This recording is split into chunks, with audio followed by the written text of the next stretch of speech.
Okay. మనమందరము ధ్యానం చేస్తున్నాం కదా. అందరికీ ఏదో ఒక కారణం ఉంటుంది ధ్యానం చేయడానికి. నా సమస్య నుంచి నేను బయటికి రావాలి, లేదంటే నాకు అందరి దగ్గర గౌరవం కావాలి, నా వాళ్ళు నన్ను గుర్తించాలి, ఈ సొసైటీలో నాకు ఒక గుర్తింపు కావాలి. ఏదో ఒకటి, ఏదో ఒక కారణంతో వస్తాం. రావడానికి ఒక కారణం ఉంటుంది. వచ్చిన తర్వాత అలా అలా మెల్లమెల్లగా మెల్లమెల్లగా అన్నీ మారిపోతూ ఉంటాయి. అయితే ధ్యానంలోకి రావడం ఒక ఎత్తు అయితే, సద్గురూజ్ మూమెంట్లోకి రావడం అంతకంటే పెద్ద మెట్టు. ఎందుకంటే సద్గురూజ్ మూమెంట్ యొక్క మూల స్తంభం ఏంటయ్యా అంటే కర్మ సిద్ధాంతం. కర్మ సిద్ధాంతం, జన్మ పరంపర, కలల ప్రపంచం. ఈ మూడు మూల సిద్ధాంతాల మీదే ఇది నడుస్తుంది. అందుకే సద్గురూస్ మూమెంట్ లోన మేడం కొంచెం వాయిస్ పెంచరా? గురువులకి, ఎలాంటి గురువులకైనా సరే, గురువులందరికీ కూడా, సద్గురువులందరికీ కూడా వాళ్ళు అందించిన జ్ఞానానికి కూడా ఇక్కడ పెద్దపీట ఉంటది. సద్గురూస్, అందుకే మనకు వంశీసారు సద్గురూస్ మూమెంట్ అని పెట్టారు. సద్గురువులందరూ చెప్పిన బోధనలు వింటూ, అర్థం చేసుకుంటూ, దాన్ని, ఆ ఇన్ఫర్మేషన్ని జ్ఞానంగా మార్చుకుంటూ మనల్ని మనం ఎదిగించుకోవచ్చు అని నేర్పిస్తారు. సో ఈ ప్రయాణంలోన ఈరోజు మనం చెప్పుకోబోయేది, నాకు ఇంత అవగాహన, ఆధ్యాత్మికత, స్పిరిచువాలిటీ మీద అవగాహన పెరగడానికి, అది కనీసం అర్థం అవ్వడానికి, బాగా ఇష్టపడడానికి కారణం ఏంటి అంటే, ఒకటి సద్గురూజ్ మూమెంట్ అండ్ వంశీసార్ ఇచ్చిన సబ్జెక్ట్, రెండోది భగవద్గీత. ఎక్కడ ఏ సబ్జెక్ట్ వచ్చినా అది అలా తిరిగి తిరిగి వెళ్ళి నాకు భగవద్గీత దగ్గరే ఆగుతుంది, ఇంకెక్కడికి వెళ్ళదు. అక్కడ ఆగుతుంది, అక్కడ ఒక ప్రూఫ్ దొరుకుతుంది, అక్కడ పాయింట్ ఉంటుంది. ఆల్రెడీ చెప్పున్నారు, దాని అర్థం ఇదన్నమాట అని అలా కనెక్ట్ అయిపోతుంది. అందుకే భగవద్గీతలోనే ఏదైనా మంచి పాయింట్, ముఖ్యమైన పాయింట్, ఎక్స్క్యూజ్ మీ ఒక్క నిమిషం.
Sorry master, sorry. సో చాన్నాళ్ళుగా మనం ధ్యానం చేస్తున్నాం. కళల ద్వారా మన గత జన్మల్ని, కర్మల్ని చూసుకుంటున్నాం. పశ్చాత్తాపం, పరివర్తన, ప్రాయశ్చిత్తంతో మన ప్రస్తుత జీవితాన్ని, అంటే మనం అనుభవిస్తున్న ప్రాబ్లమ్స్ కావచ్చు, ఏమైనా కావచ్చు, మెల్లగా దాని నుంచి బయటపడుతున్నాం. ఒక చిటికి వేసినంత ఫాస్ట్గా జరగకపోవచ్చు, కానీ మెల్లమెల్లగా అదైతే జరుగుతుంది, అందులో డౌట్ లేదు. అయితే పూర్తిగా సంపూర్ణంగా నాలో లోతైన మార్పు అంటే ఇప్పుడు క్షమించడం. ఫస్ట్ మనకేం నేర్పించారు? క్షమ కోరడం, క్షమ ఇవ్వడం. ఈ రెండు నేను చేయగలగాలి, అన్కండిషనల్గా చేయగలగాలి. అవతలవాడు మంచివాడా, చెడ్డవాడా, కొట్టాడా, తిట్టాడా, ఇబ్బంది పెట్టాడా, నా తప్పేమీ లేదు, అయినా కూడా నన్ను ఇబ్బంది పెట్టారు, అప్పుడు కూడా నేను క్షమించగలగాలి. నేను ఇచ్చిన బాధకి నేను క్షమ కోరాలి, నేను పొందుతున్న బాధకి నేను క్షమించగలగాలి. ఇది 100% అయిపోవాలా, నేను పూర్తిగా అలా మారిపోవాలా అని మనం చాలా ట్రై చేస్తుంటాం. కానీ కొన్ని సందర్భాల్లో ఫెయిల్ అవుతుంటాం, ఆవేశం వచ్చేస్తుంది. అదేంటి, నేనే తప్పు చేయకుండా నన్ను ఎందుకు అంటారు అని ఒక ఆవేశం వస్తుంది. ఆవేశం వల్ల మళ్ళీ ఏదో ఒకటి అంటాం. తర్వాత నింపాదిగా కూర్చొని అయ్యో పొరపాటు చేశానే, అలా చేయకూడదు కదా, ఆ మూమెంట్లో కూడా క్షమించగలగాలి కదా, మిస్ అయిపోయానే, నా టెస్ట్ ఫెయిల్ అయిపోయానే అనుకుంటాం. ఎందుకు అలా మిస్ అవుతున్నాం? 10 సందర్భాల్లో ఒక 3, 4 సందర్భాల్లో పాస్ అవుతాం. ఒక 5, 6 సందర్భాల్లో ఫెయిల్ అవుతుంటాం. ఇలాగ ఎందుకు ఈ వ్యత్యాసం ఉంది? ఏం చేస్తే ఇది కూడా కంప్లీట్ అవుతది? ఇది కూడా పూర్ణమవుతది? ఈ ఈ ఈ క్షమాతత్వం అనేది నాలో అణువణువున ఎలా ఇంకించుకోవచ్చు? దేనివల్ల? నా గుణం వల్ల. కోపము, ద్వేషము, ప్రతీకారము అనేవి గుణాలుగా మారి మనలోన స్థాపితమైపోతాయి. ఆ గుణం కారణంగా ఇక్కడ మనం మారాలనుకుంటున్నాం కాబట్టి కొన్ని సందర్భాల్లో క్షమించగలుగుతున్నాం. క్షమ కోరగలుగుతున్నాం అన్‌కండిషనల్‌గా. కానీ ఆత్మలో ఉన్న గుణం అలానే ఉండిపోవడం వల్ల, అక్కడ మార్పు చెయ్యనందువల్ల, ఆ దుర్గుణాన్ని సద్గుణంగా మార్చకపోవడం వల్ల కొన్ని సందర్భాల్లో ఫెయిల్ అవుతున్నాం. మనకి 100% మార్కులు కావాలి గదా! 35% జస్ట్ పాస్‌లు, 60% ఫస్ట్ క్లాస్‌లు, 75% డిస్టింక్షన్‌లు గాదు. 100కి 100 కొట్టాల. ఇది మనకుంటది కదా కోరిక. 10 సందర్భాల్లో 10 సందర్భాల్లో 10కి 10 నేను పాస్ అవ్వాలి. 10 ఔట్ ఆఫ్ 10 కావాలి మనకి. కదా! అందుకు గుణత్రయ విభాగం. గుణం యొక్క తత్వం. ఈ గుణం ఏంటి? ఇది ఎందుకు దీనికి అంత ఇంపార్టెన్స్ ఎందుకుంది? అసలు ఈ గుణాల గురించి భగవద్గీతలో ఏం జెప్పారు? కృష్ణ పరమాత్మ ఏం జెప్పారు? మనం ఎందుకు వాటికి ఇంపార్టెన్స్ ఇవ్వాలి? అసలు గుణం అంటేనే భయపడతాం. అమ్మో! సత్వగుణం, రజోగుణం, తమోగుణం విన్నాం. అమ్మో! గుణమా? ఆహా! నా సబ్జెక్ట్ కాదిది. ఇది నా కప్ ఆఫ్ టీ కాదు. నాకొద్దురా బాబు అనుకుంటాం. అంతలా అవంటే ఒక భయమో, ఒక బెదురో, లేకపోతే నా వల్ల కాదురా బాబు అనే ఒక నిరుత్సాహమో ఏదో ఒకటుంటది కదా! కానీ గుణాల పట్ల కూడా ఆ అభిప్రాయం పెట్టుకోక్కర్లేదు. గుణాల్ని కూడా ఫ్రెండ్స్‌గా మార్చుకోవచ్చు. అవేమీ ఏలియన్స్ కాదు. అందుబాటులో లేని వస్తువు అంతకన్నా కాదు. మనము మనతో ఉండేదే, మనమై ఉన్నదే గుణం. ఇది చాలా ఈజీగా, చాలా అద్భుతంగా చాలా సులువుగా గీతలో చెప్తారు. అయితే గుణం వరకు వెళ్ళే లోపల అసలు ఏ విధంగా గుణం వరకు తీసుకెళ్లారు అనేది ఒక చిన్న కథలాగా చెప్పుకుందాం. ఇక్కడ భగవద్గీత అంటే శ్లోకాలు ఏవేవో అర్థం కానివి అది ఇది అనేది నేను ధ్యానంలోకి రాకముందు నాకున్న ఒపీనియన్. కానీ ధ్యానంలోకొచ్చాక వంశీ సార్ ద్వారా భగవద్గీత విన్నాక, ఆ తాత్పర్యాన్ని మాత్రమే పట్టుకున్నాక, ఇదేమీ పాట కాదు, కీర్తన కాదు, శ్లోకము కాదు. ఇద్దరు మంచి స్నేహితుల మధ్యన జరిగిన మంచి సంభాషణ. మంచి క్లోజ్ ఫ్రెండ్స్ ఉంటారు. ఆ క్లోజ్ ఫ్రెండ్స్ మధ్యలోన అన్నీ మాట్లాడుకుంటారు. ఈ ఈ ఈ వీడు చెప్పింది వాడికి నచ్చుతది. వాడు చెప్పింది వీడికి నచ్చుతది. నచ్చినా నచ్చకపోయినా ఒప్పుకుంటారు. వీడు చెప్పాడు కాబట్టి ఏదో విషయం ఉందిరా అన్నట్టుగా ఒప్పుకుంటారు. అలాగా భగవద్గీత అనేది ఇద్దరు మంచి స్నేహితుల మధ్య జరిగిన ఒక మంచి సంభాషణ. వాళ్ళ జీవితంలో ఒక రోజొస్తది. ఇద్దరు స్నేహితులున్నారు. ఒకళ్ళు కృష్ణుడు, ఒకళ్ళు అర్జునుడు. రిలేషన్స్ ఉన్నాయి. కానీ అన్నిటికంటే వాళ్ళిద్దరి మధ్యన ఉన్నది మంచి స్నేహం. ఒకళ్ళనొకళ్ళని అర్థం చేసుకునేంత స్నేహం. ఒకళ్ళ పరిస్థితి ఒకళ్ళు నోరు తెరిచి చెప్పక ముందే తెలుసుకోగలిగినంత అందమైన స్నేహం వాళ్ళిద్దరి మధ్యలోనుంది. వాళ్ళ జీవితంలో ఒక రోజొస్తది. ఆ రోజేంటంటే కురుక్షేత్ర సంగ్రామంలోన కురుక్షేత్రం అనే భూమిలోన యుద్ధం జెయ్యాల. మహాభారత సంగ్రామం జరగబోతుంది. అందరూ రెడీ అయిపోయారు. మొత్తం ఈ ఈ పక్క వాళ్ళు, ఆ పక్క వాళ్ళు అందరూ గదలేసుకొని, గుర్రాలేసుకొని, ఏనుగులేసుకొని అన్నీ యేసుకొని వచ్చేసారు. అందరూ ఏంటిది కురుక్షేత్ర భూమి. ఆ భూమి ఉంది కదా! ఆ ల్యాండ్ పేరు కురుక్షేత్రం. ఆ క్షేత్రం ప్లేస్ పేరు కురుక్షేత్రం. కురుక్షేత్రానికొచ్చి కూర్చున్నారు. అందరూ వెయిటింగ్ రెడీ. ఇంక శంఖం మోగించి ఇంక యుద్ధం చేయడమే. పరిచయాలవుతాయి. అందరి పరిచయాలు అవుతాయి. వీళ్ళొచ్చారు, వాళ్ళొచ్చారు, వీళ్ళొచ్చారు, వాళ్ళొచ్చారు అన్ని పరిచయాలవుతాయి. కృష్ణుడు, అర్జునుడు వస్తారు. వాళ్ళ రథం మీద వస్తారు. అయితే అర్జునుడు చెప్తాడు. కృష్ణ 2 సేనల మధ్యలోన నన్ను తీసుకెళ్ళి నిల్చోబెట్టు. ఎలాంటి పొజిషన్‌లో పెట్టాలంటే అక్కడి నుంచి ఇటువైపు ఆర్మీలో ఎవరున్నారు, అటువైపు ఆర్మీలో ఎవరున్నారు. మొత్తం మెంబర్స్ అందరూ నాకు కనిపించాల. అప్పుడు ఎవరెవరు అంటే ఈ నా ఎనిమిటీ అంటే కౌరవులకి కౌరవుల పక్షాన వాళ్ళ పార్టీలోకి చేరిన ఆ ఎమ్మెల్యేలందరూ, ఆ రాజులందరూ ఎవరు చేరారు అంటే ఇక్కడేంటి యుద్ధం జరగక ముందు ఆ భూమండలం మీద ఉన్న రాజులందరికీ ఇన్విటేషన్స్ పంపిస్తారు. అంటే రిక్వెస్ట్ లెటర్స్ అనమాట. మేము ఇలాగ యుద్ధం చేయబోతున్నాము, మీరు మా తరపున యుద్ధం చెయ్యండి, ఇది మా విన్నపం అని అందరికీ లెటర్స్ పంపిస్తారు. అయితే కొంతమంది అటువైపు వెళ్తారు, కొంతమంది ఇటువైపు వస్తారు. ఇటువైపు వచ్చిన వాళ్ళు అర్జునుడికి తెలుసు అటువైపు ఎవరెవరు వెళ్ళారు, వాళ్ళని ప్లీజ్ చేయడానికి అటువైపు ఎవరెవరు వెళ్ళారు నేను చూడాలా, చూస్తే నేను ప్లాన్ చేసుకోవాలా, ఎవరిని ఫస్ట్ ఎవరితో యుద్ధం చేస్తే ఈ యుద్ధం ఈరోజు సాయంత్రం కల్లా కంప్లీట్ అయిపోయి మనం చక్కగా మన రాజ్యంలోకి వెళ్ళిపోవచ్చు, నేను అలా ప్లాన్ చేసుకోవడానికి నాకు సదుపాయంగా ఉంటుంది, నాకు కంఫర్ట్గా ఉంటుంది. సో అక్కడ తీసుకెళ్ళి నిల్చోబెట్టు అంటారు. అంటే కృష్ణుడు తీసుకెళ్ళి అక్కడ నిల్చోబెడతారు. నిల్చోబెట్టిన తర్వాత చూడు అని చెప్తారు.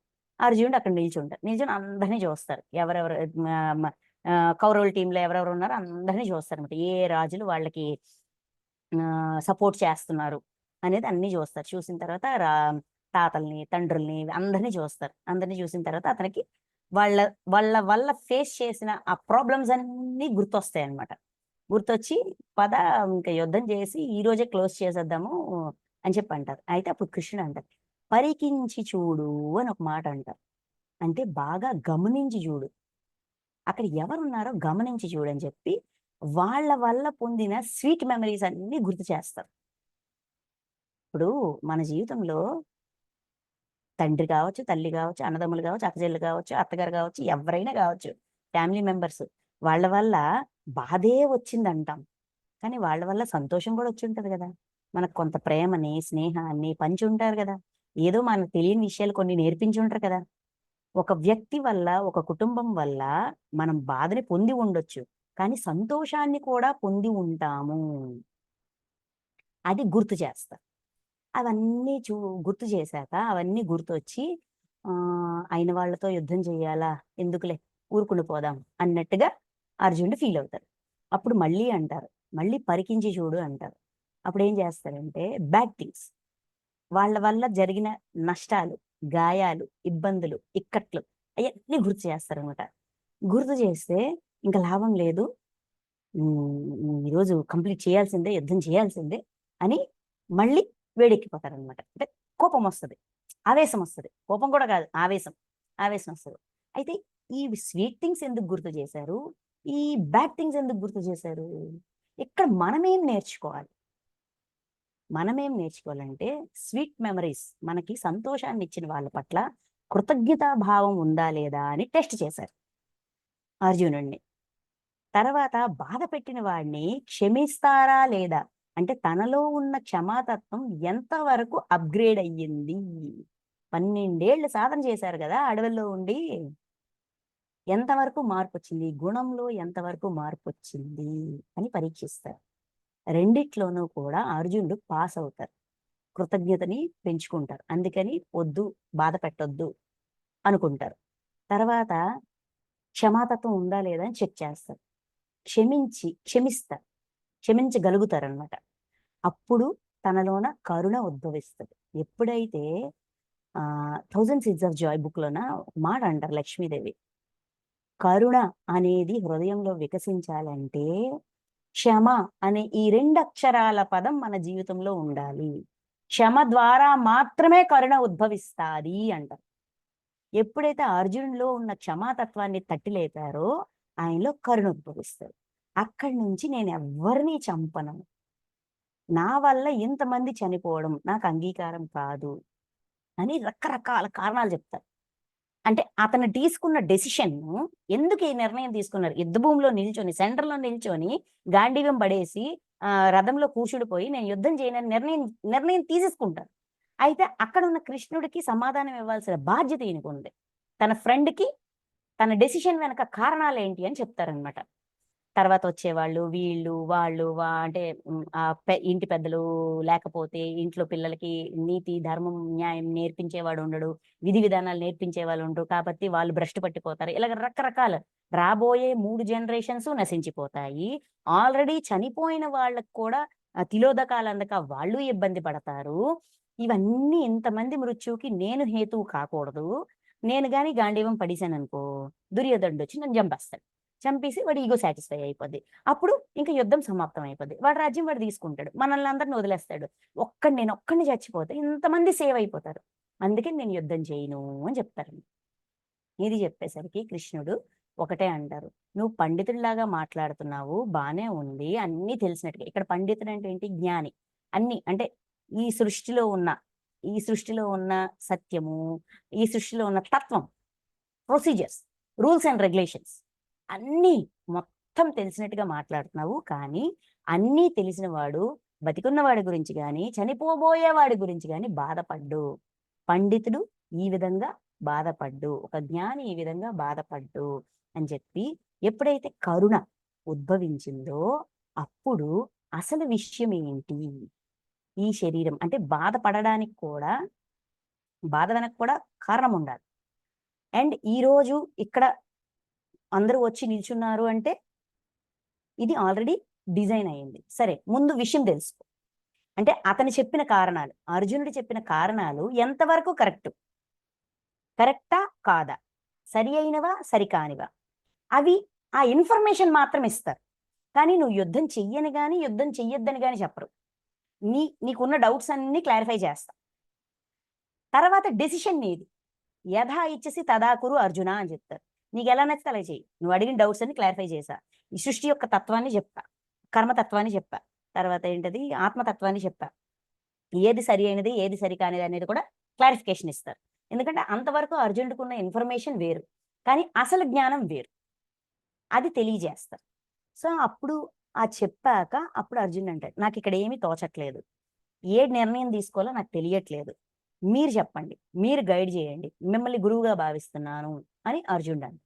అప్పుడు కృష్ణుడు 2వ అధ్యాయమైన సాంఖ్యయోగం చెప్తారు. సాంఖ్యయోగంలోన ఒకటి ఆత్మజ్ఞానం గురించి చెప్తారు, బ్రహ్మజ్ఞానం అంటారు, జ్ఞానయోగం అంటారు. తర్వాత కర్మతత్వం గురించి చెప్తారు. అంటే ఇక్కడ మనకి బాగా తెలిసిందే, ఆత్మ నశించదు, శరీరం నశిస్తుంది, కత్తితో పొడవలేము, అగ్నితో కాల్చలేము, నీటిలో ములగదు, దాన్ని వాయువు దాన్ని సూక్షింప చేయజాలదు, ఏమి చేయలేదు. అంటే ఆత్మ శాశ్వతంగా ఉంటుంది. ఇప్పుడు ఈ శరీరం చచ్చిపోతుంది అనుకుంటున్నావా? ఈ శరీరం పోయినా జీవాత్మ మళ్ళీ చచ్చిపోదు. జీవాత్మకి నాశనం లేదు. ఉన్నత లోకాల్లో ఉన్న ఆత్మకి నాశనం లేదు, కారణ లోకాల్లోకి వచ్చిన జీవాత్మకి నాశనం లేదు. సో ఇక్కడ చంపేదెవరు, చచ్చిపోయేదెవరు? ఇదంతా కూడా ఎవడి ప్రణాళిక బట్టి వాడికి జరుగుతుంది. ఎవడి వాస్తవానికి వాడే సృష్టికర్త. అక్కడ ఆ కురుక్షేత్ర సంగ్రామంలో ఉన్న లక్షల మంది ఉన్నారు. ఆ లక్షల మందిని అర్జునుడే చంపాడా? యుద్ధం జరిగింది కదా, అందరినీ అర్జునుడే చంపాడా? కాదు కదా. ఎవరెవరినో చంపుకున్నారు. అర్జునుడి చేతిలో ఒక 1000 మంది చచ్చిపోయి ఉండొచ్చు, పోను ఒక 10,000 మంది చచ్చిపోయి ఉండొచ్చు, పోను ఒక 50,000 మంది చచ్చిపోయి ఉండొచ్చు. కానీ మిగతా వాళ్ళు ఎవరెవరికి కర్మ రుణాలు ఉన్నాయో వాళ్ళు అక్కడ ఎదురెదురుగా కూర్చున్నారు. ఒకడినొకడు ఎవడి కర్మ రుణాన్ని వాడు తీర్చుకోవడానికి. అంటే ఎవడి వాస్తవానికి వాడే సృష్టికర్త. నీ వాస్తవం వరకు నువ్వు చెక్ చేసుకో. వాడి వాస్తవానికి తగ్గట్టుగా వాడు వచ్చాడు. ఎవరు మట్టుగా వాళ్ళు రెడీ అయ్యి వచ్చారు. అందరి మృత్యువుకి నువ్వు కారణం కాదు. అందరి వాస్తవాన్ని నువ్వు మార్చలేవు. ఎందుకంటే అది వాడి డెసిషన్. ఎవరి సంకల్ప స్వేచ్ఛ వాళ్ళకి ఇవ్వబడింది. వాళ్ళ సంకల్ప స్వేచ్ఛానుసారం వాళ్ళు తీసుకున్న నిర్ణయం బట్టి అందరూ వచ్చి ఇక్కడ కూర్చున్నారు. నీ ప్రణాళికలో ఏదైతే ఉందో అది నువ్వు చేయడానికి ఇక్కడికి వచ్చావు. అలాగే ఎవడి ప్రణాళిక వాడికి ఉంది అనే క్లారిటీ ఇస్తారు. ఇచ్చాక కర్మతత్వం చెప్తారు. అప్పుడు అర్జునుడు మళ్ళీ అడుగుతారు, మరి స్థితప్రజ్ఞుడి యొక్క లక్షణాలు ఏంటి అని అడుగుతారు.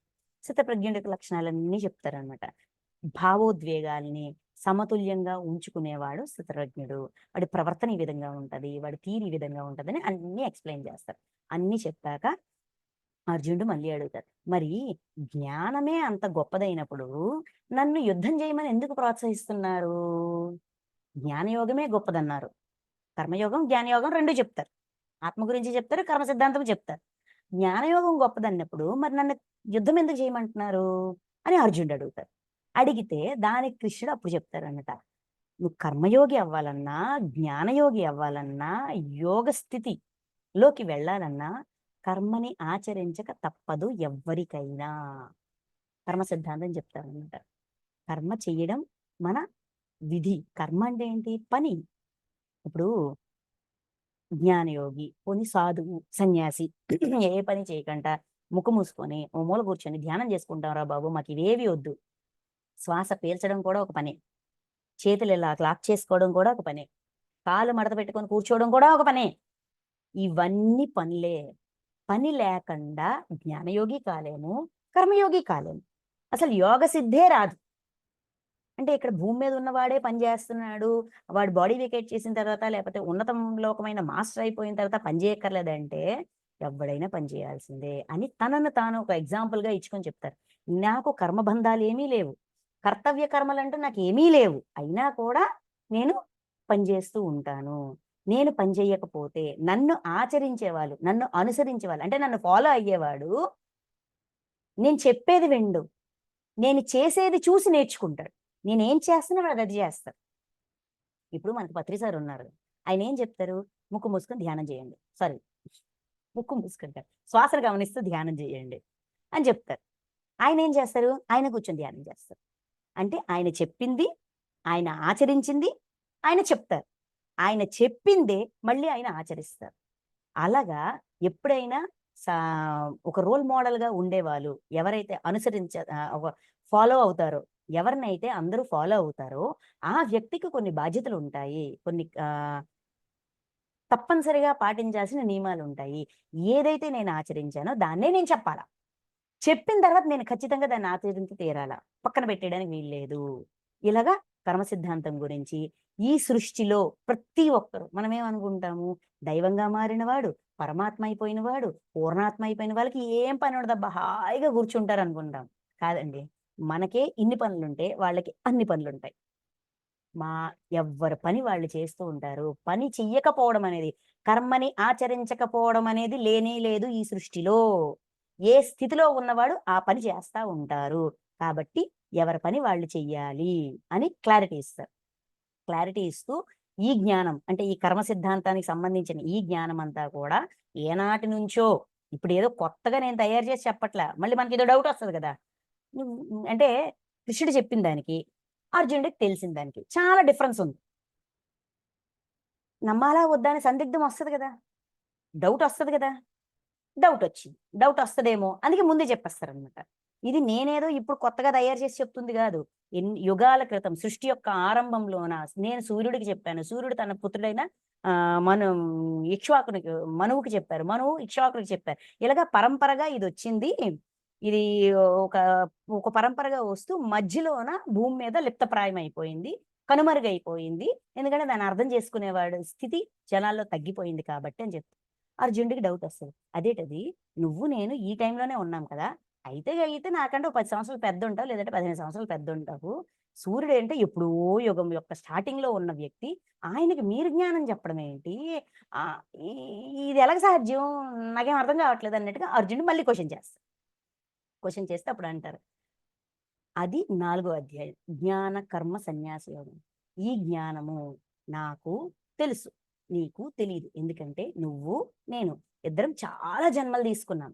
నా గత జన్మలన్నీ నాకు గుర్తున్నాయి, నీ గత జన్మలు నీకు గుర్తు లేవు. నువ్వు కూడా చాలా జన్మలు తీసుకున్నావు, నేను చాలా జన్మలు తీసుకున్నాను. నా జన్మలు నాకు గుర్తున్నాయి, నీ జన్మలు నీకు గుర్తులేవు, అంతే తేడా. జన్మ పరంపర యొక్క జ్ఞానం అవసరం. ఒక క్లారిటీ రావాలంటే ఈ రోజు ఉన్న ఈ హస్బెండ్ ఎందుకున్నాడు, ఎందుకు ఇబ్బంది పెడుతున్నాడు అనేది నాకు తెలియాలి అంటే నా గత జన్మ జ్ఞానంతో నాకు క్లారిటీ వస్తుంది. మనకి ఎక్కువగా క్వశ్చన్ల వల్ల బాధ ఎక్కువ వస్తుంది. ఎందుకు ఇలాగా ఈ క్వశ్చన్లకు ఆన్సర్ వంశీసారి ఇస్తారు. కర్మధ్యానం చేసుకో, గత జన్మలు చూసుకో, నీ లెక్క నువ్వు చెక్ చేసుకో, నీ డౌట్లు నువ్వు క్లారిఫై చేసుకో, తర్వాత చేయాల్సింది చేసుకో, సింపుల్గా అందించారు కదా. అదే ఇక్కడ చెప్తూనే ఉంటా, గత జన్మ జ్ఞానం అవసరం, ఆ జ్ఞానంతోనే కర్మని దగ్ధం చేసుకోగలుగుతాము అని చెప్తారు. ఇవన్నీ చెప్పాక వింటూ వింటూ వింటూ అప్పుడు అర్జునుడు అడుగుతారు, అయితే ఇప్పుడు నా పరిస్థితి ఏంటో మీకు తెలుసు, నా మైండ్ సెట్ ఏంటో మీకు తెలుసు, నా లైఫ్ ఏంటో మీకు తెలుసు, నా తత్వం ఏంటో కూడా మీకు తెలుసు, నా స్థితి అంటే ఆత్మస్థితి కావచ్చు, జ్ఞానపరంగా కావచ్చు, అన్నీ మీకు తెలుసు కదా. ఇప్పుడు నేను కర్మయోగం అవ్వాలా, జ్ఞానయోగం అవ్వాలా అని క్వశ్చన్ చేస్తారు. అయితే అప్పుడు అంటారు, కర్మయోగికి వేరే ఫలితాలు, జ్ఞానయోగికి వేరే ఫలితాలు, ఇలాగ 2 రకాల ఫలితాలు, 2 రకాల గమ్యాలు ఉంటాయి అనుకోవడం అమాయకత్వం. ఇద్దరూ చేరేది ఆ ఉన్నతమైన స్థితికే, అంటే పరమాత్మ యొక్క స్థితికే చేరుతారు. రెండిటి యొక్క గమ్యం ఒక్కటే. రెండు వేరు వేరు అనుకోవడం ఒక భ్రమ. ఎందుకంటే ఈ మార్గంలో వెళ్ళినా ఆ మార్గంలో వెళ్ళినా యోగి అనే పిలుస్తారు. సన్యసించకుండా యోగి కాలేము అని కర్మ సన్యాస యోగం చెప్తారన్నమాట. అంటే ఇక్కడ మనం ఏం చేస్తున్నాము, మనం కర్మయోగులుగా ఉన్నాం. అంటే ఏంటి, ధ్యానం చేస్తున్నాం, సంసారంలో ఉన్నాం, పిల్లలు పెళ్ళము జీవితం ఎక్సెట్రా ఎక్సెట్రా ఇవన్నీ ఉన్నాయి. అలాగని మనం ధ్యానం మానేసామా? మానలేదు. ఏది ధర్మము ఏది అధర్మము తెలుసుకోవడం మానేసామా? మానలేదు. పోనీ తెలుసుకొని ఊరుకున్నామా?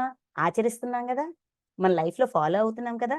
అది జ్ఞానయోగం, ఇది కర్మయోగం. ఈ రెండు ఒకదానితో ఒకటి లింక్ అయి ఉంటాయి, కనెక్ట్ అయి ఉంటాయి.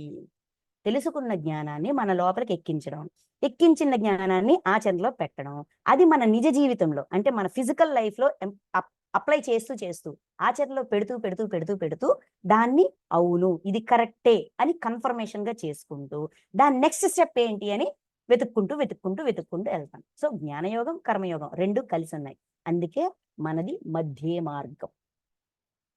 సో కర్మ సన్యాసం అంటే పని చేయి, ఫలితాన్ని విడిచిపెట్టి.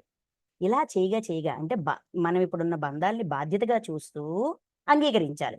అంగీకరించగా అంగీకరించగా ఎంత బాధ్యతగా ఫీల్ అయినా కూడా ఏం వెసులుబాటు లేదబ్బా, ఏం ఎవ్వరు మెచ్చుకోవట్లేదు, ఇంట్లో వాళ్ళు ఏం గుర్తించట్లేదు, నా పని నేను చేసుకుంటున్నాను కానీ నన్ను ఎవడు గుర్తించట్లేదని క్వశ్చన్ వస్తుంది. అప్పుడు కర్మలు చూసుకుంటాం. ఎందుకు ఈ మనుషులు నా పట్ల ఇలా ఉన్నారు, అమ్మో గతంలో వాళ్ళని బాగా ఇబ్బంది పెట్టాను, అందుకే ఇప్పుడు వాళ్ళకి కనీసం గుర్తించాలి చూడాలనే ఫీలింగ్ కూడా రావట్లా, అంటే ఇది నా పొరపాటే అని కర్తవ్యంగా భావిస్తాం. కర్తవ్యంగా భావించి మన పనుల్ని మనం చేసుకుంటూ పోతాం.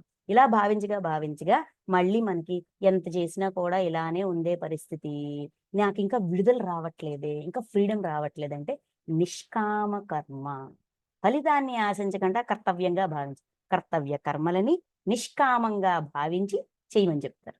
ఇలా చేయగా చేయగా చేయగా దాన్ని యజ్ఞార్థంగా మార్చు, అంటే సేవాభావంతో చెయ్యి. వాడు దైవం అవ్వడానికి వచ్చిన వాడే, నేను దైవం అవ్వడానికి వచ్చిన వాడినే. ఎవరి ప్రణాళిక బట్టి వాళ్ళు వచ్చాము, పరస్పరం ఒకరికొకరు సాయం చేసుకోవడానికి వచ్చాము. కాబట్టి భర్త భార్య అనే పాత్ర దాటి సహాయకాలు, హెల్పర్స్, ఫ్రెండ్స్ గా ఫీల్ అయితే సేవ చేయగలుగుతాం. అంటే నిస్వార్థంగా ఫలితాన్ని ఆశించకుండా మన పనులు మనం చేసుకోగలుగుతాము అని యజ్ఞార్థ కర్మగా మార్చమంటారు. అప్పుడు వదలగలుగుతాం. దేన్ని? పని వదలడం కాదు, పని యొక్క ఫలితాన్ని. అంటే ఈ పని చేస్తే నాకు ఇది రావాలి అనే మన దృష్టి దాని మీద కాకుండా కేవలం నా వర్క్ మీదే పెట్టినప్పుడు కర్మ చక్రం నుంచి విడుదల పొందుతాం. అప్పుడు జన్మ చక్రం నుంచి విడుదల పొందే అవకాశం ఉంటుంది అని చెప్తారు. ఇలా చెప్పగా చెప్పగా అప్పుడు అర్జునుడు మళ్ళీ అడుగుతారు, మనస్సు మనసు అడ్డుపడుతుంది కదా, మనసు ఇబ్బంది పెడుతుంది కదా, ఎంతగా మనం ఇలా ఉన్నా కూడా అది మళ్ళీ వెనక్కి లాగుతుంటది కదా, దానికి కారణం ఏంటి అని అడుగుతారు. రజోగుణం, అహంకారం వల్ల జ్ఞానం కప్పివేయబడుతుంది. ఎంత ఆచరిస్తున్న జ్ఞానం అయినా సరే అహంకారం వల్ల కప్పివేయబడుతుంది. కాబట్టి బుద్ధిని, శరీరాన్ని, ఇంద్రియాల్ని, అహంకారాన్ని, అన్నిటికంట గొప్పది, అన్నిటికంట సూక్ష్మమైనది, స్ట్రాంగ్ బలీయమైనది ఆత్మ. సో ఆత్మలో మార్పు చేయడానికి ట్రై చేశాను. ఆత్మలో ఏముంది చెక్ చేసుకుంటూ అక్కడ ఏదైనా మారిస్తే ఇక్కడ పర్మనెంట్ గా చేంజ్ వస్తుంది అని ఆత్మ సంయమ యోగం ఆ ప్రాసెస్ అంతా చెప్తారు. ఇదంతా చెప్పాక ఇది సాధ్యమేనా, మరి దైవం పట్ల అంటే పరమాత్మ స్థితికి ఎదగడం అవుతుంది, అర్థమవుతుంది అని చెప్తారు. చెప్పాక ఇది ఎలా సాధ్యమో, అసలు పరమాత్మ స్థితిని అంత ఏకీభావం అంటే అందరూ దైవమే, నా చుట్టూ వాళ్ళందరూ దేవుళ్ళే, నన్ను బాధ పెట్టేవాడు, నన్ను ఇబ్బంది పెట్టేవాడు, జంతువు, పక్షి, చెట్టు, చామ, ఈ పని మనిషి, ఇల్లు, వాళ్ళు అందరూ దైవాలే అనే భావన నాకు ఎలాగొస్తుంది, ఇది సాధ్యమేనా అంటే అప్పుడు జ్ఞాన విజ్ఞాన యోగం చెప్తారు. ఏంటి? అపరాప్రకృతి పరాప్రకృతిగా భావించు. అంటే జడ ప్రకృతి, ఈ శరీరము ఇవన్నీ జడం, ఇందులోకి చైతన్యం వస్తుంది, అంటే కదలికలు ఉండేది, అదే మన జీవాత్మ. సో ఈ ఆకారంగా చూస్తున్నాం కాబట్టి మనలో ఈ విభేదనలన్నీ, నా దేశం, నా రాష్ట్రం, నా జాతి, నా మతము, నా వాడు, డబ్బున్నోడు, డబ్బు లేనోడు, పేదోడు, ఇది అది, ఈ విభేదాలన్నీ శరీరం వల్ల వస్తున్నాయి. శరీరాన్ని పక్కన పెట్టు, వాళ్ళలో ఉన్న చైతన్యాన్ని పట్టుకో. అందుకే సూర్యుడిలో ప్రకాశాన్ని నేను, నీటిలో ఆ రసతన్మాత్రను నేను అని అలాగా ఆ ఎక్స్ప్లెనేషన్ ఇస్తారు. అపరా ఏంటి పరా ఏంటి, దేన్ని పట్టుకోవాలి దేన్ని విడిచిపెట్టాలి. దాన్ని బట్టి మనం అందరితో ఆ ఏకీభావంలోకి, ఆ ఏకత్వంలోకి అంటే అంగీకారం, యాక్సెప్ట్ చేయడం బేసిక్‌గా. నా చుట్టూ ఉన్నవాడిని అన్‌కండీషనల్‌గా యాక్సెప్ట్ చేయడానికి నాకు హెల్ప్ అవుతది. అది చెప్తారు. అవన్నీ చెప్పగా అప్పుడు ఇంకా అలాగా పరమాత్మ తత్వం గురించి, పరమాత్మ అంటే ఏంటి? ఆ డెఫినిషన్స్ ఇస్తూ, కాలతత్వము, సమయము, ఆహ్, పరమాత్మ అంటే అనంత జ్ఞాన స్వరూపం, అనంత చైతన్య స్వరూపం, అనంత కాల స్వరూపం. వీటన్నిటి తాలూకు డీటెయిల్స్ ఇస్తారనమాట. వివరణ డీటెయిల్డ్‌గా ఎక్స్‌ప్లెయిన్ చేస్తారు. ఇలాగ ఒక 2, 3 అధ్యాయాలవుతాయి. ఒకటి జ్ఞాన కర్మ సన్యాస యోగం, తర్వాత రాజవిద్యా రాజగుహ్య యోగం, ఆ తర్వాత అక్షర బ్రహ్మ యోగం. మళ్ళీ అర్జునుడు క్వెషన్ అడుగుతారు. ఆధ్యాత్మం అంటే ఏంటి? ఆదిదైవం అంటే ఏంటి? ఆది యజ్ఞం అంటే ఏంటి? ఆదిభూతం అంటే ఏంటి? ఆది యజ్ఞం ఈ శరీరంలో ఎప్పుడు ఎక్కడ ఉంటది? అంత్యకాలంలో అంటే బాడీ వెకేట్ చేసేటప్పుడు లేదా బాడీ వెకేట్ చేసేటప్పుడు దైవాన్నే స్మరిస్తూ బాడీ వెకేట్ చేస్తే మనం దైవంగా మారిపోతాం అంటారు కదా!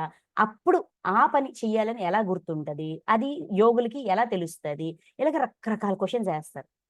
ప్రతి దానికి సమాధానం ఇస్తూ పోతారు. అదయినాక అప్పుడు హ్మ్. పురుషోత్తమ యోగం. ఇవన్నీ ఈ క్వెషన్స్ అన్నీ ఏసాక, ఆ క్వెషన్స్ అన్నిటికి ఆన్సర్ చెప్తారు కృష్ణుడు.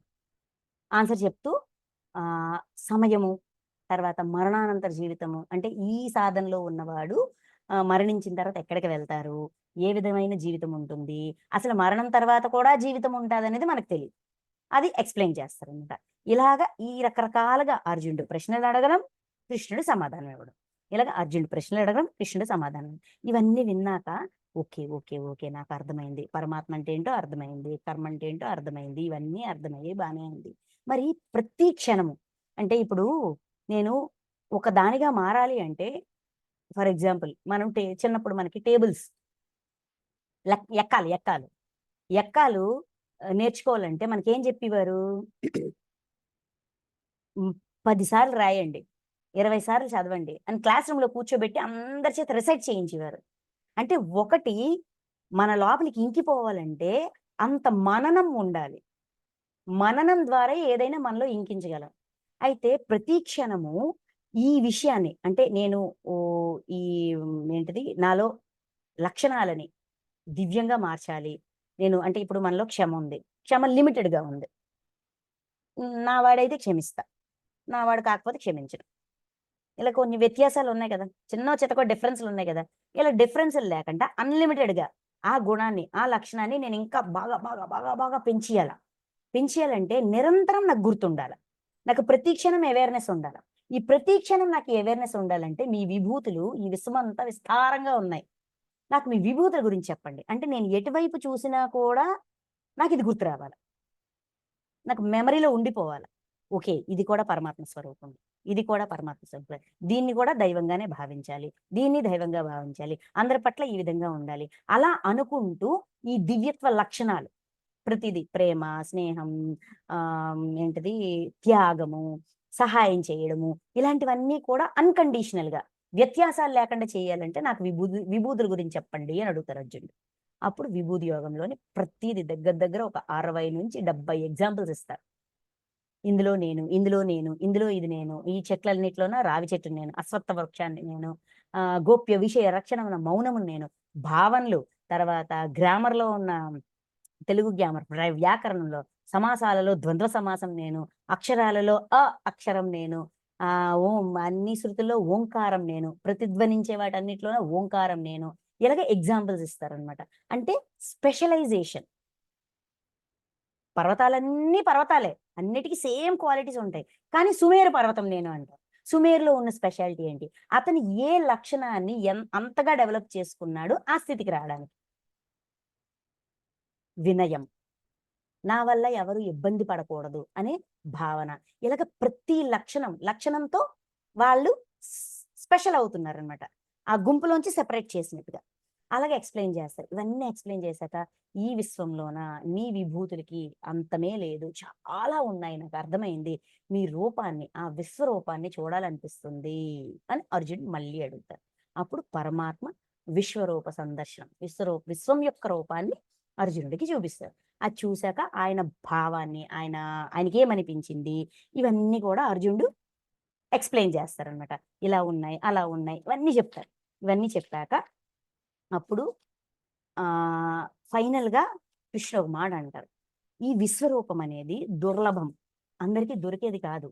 ఎంతో మంది ధ్యానులు, యోగులు, మునులు, ఋషులు వీళ్ళందరూ కూడా ఈ రూపాన్ని చూడాలని చాలా ప్రయత్నిస్తారు, చాలా సాధన చేస్తారు, చాలా తపన పడతారు. కానీ వాళ్ళందరికీ దక్కనిది నీకు దక్కింది.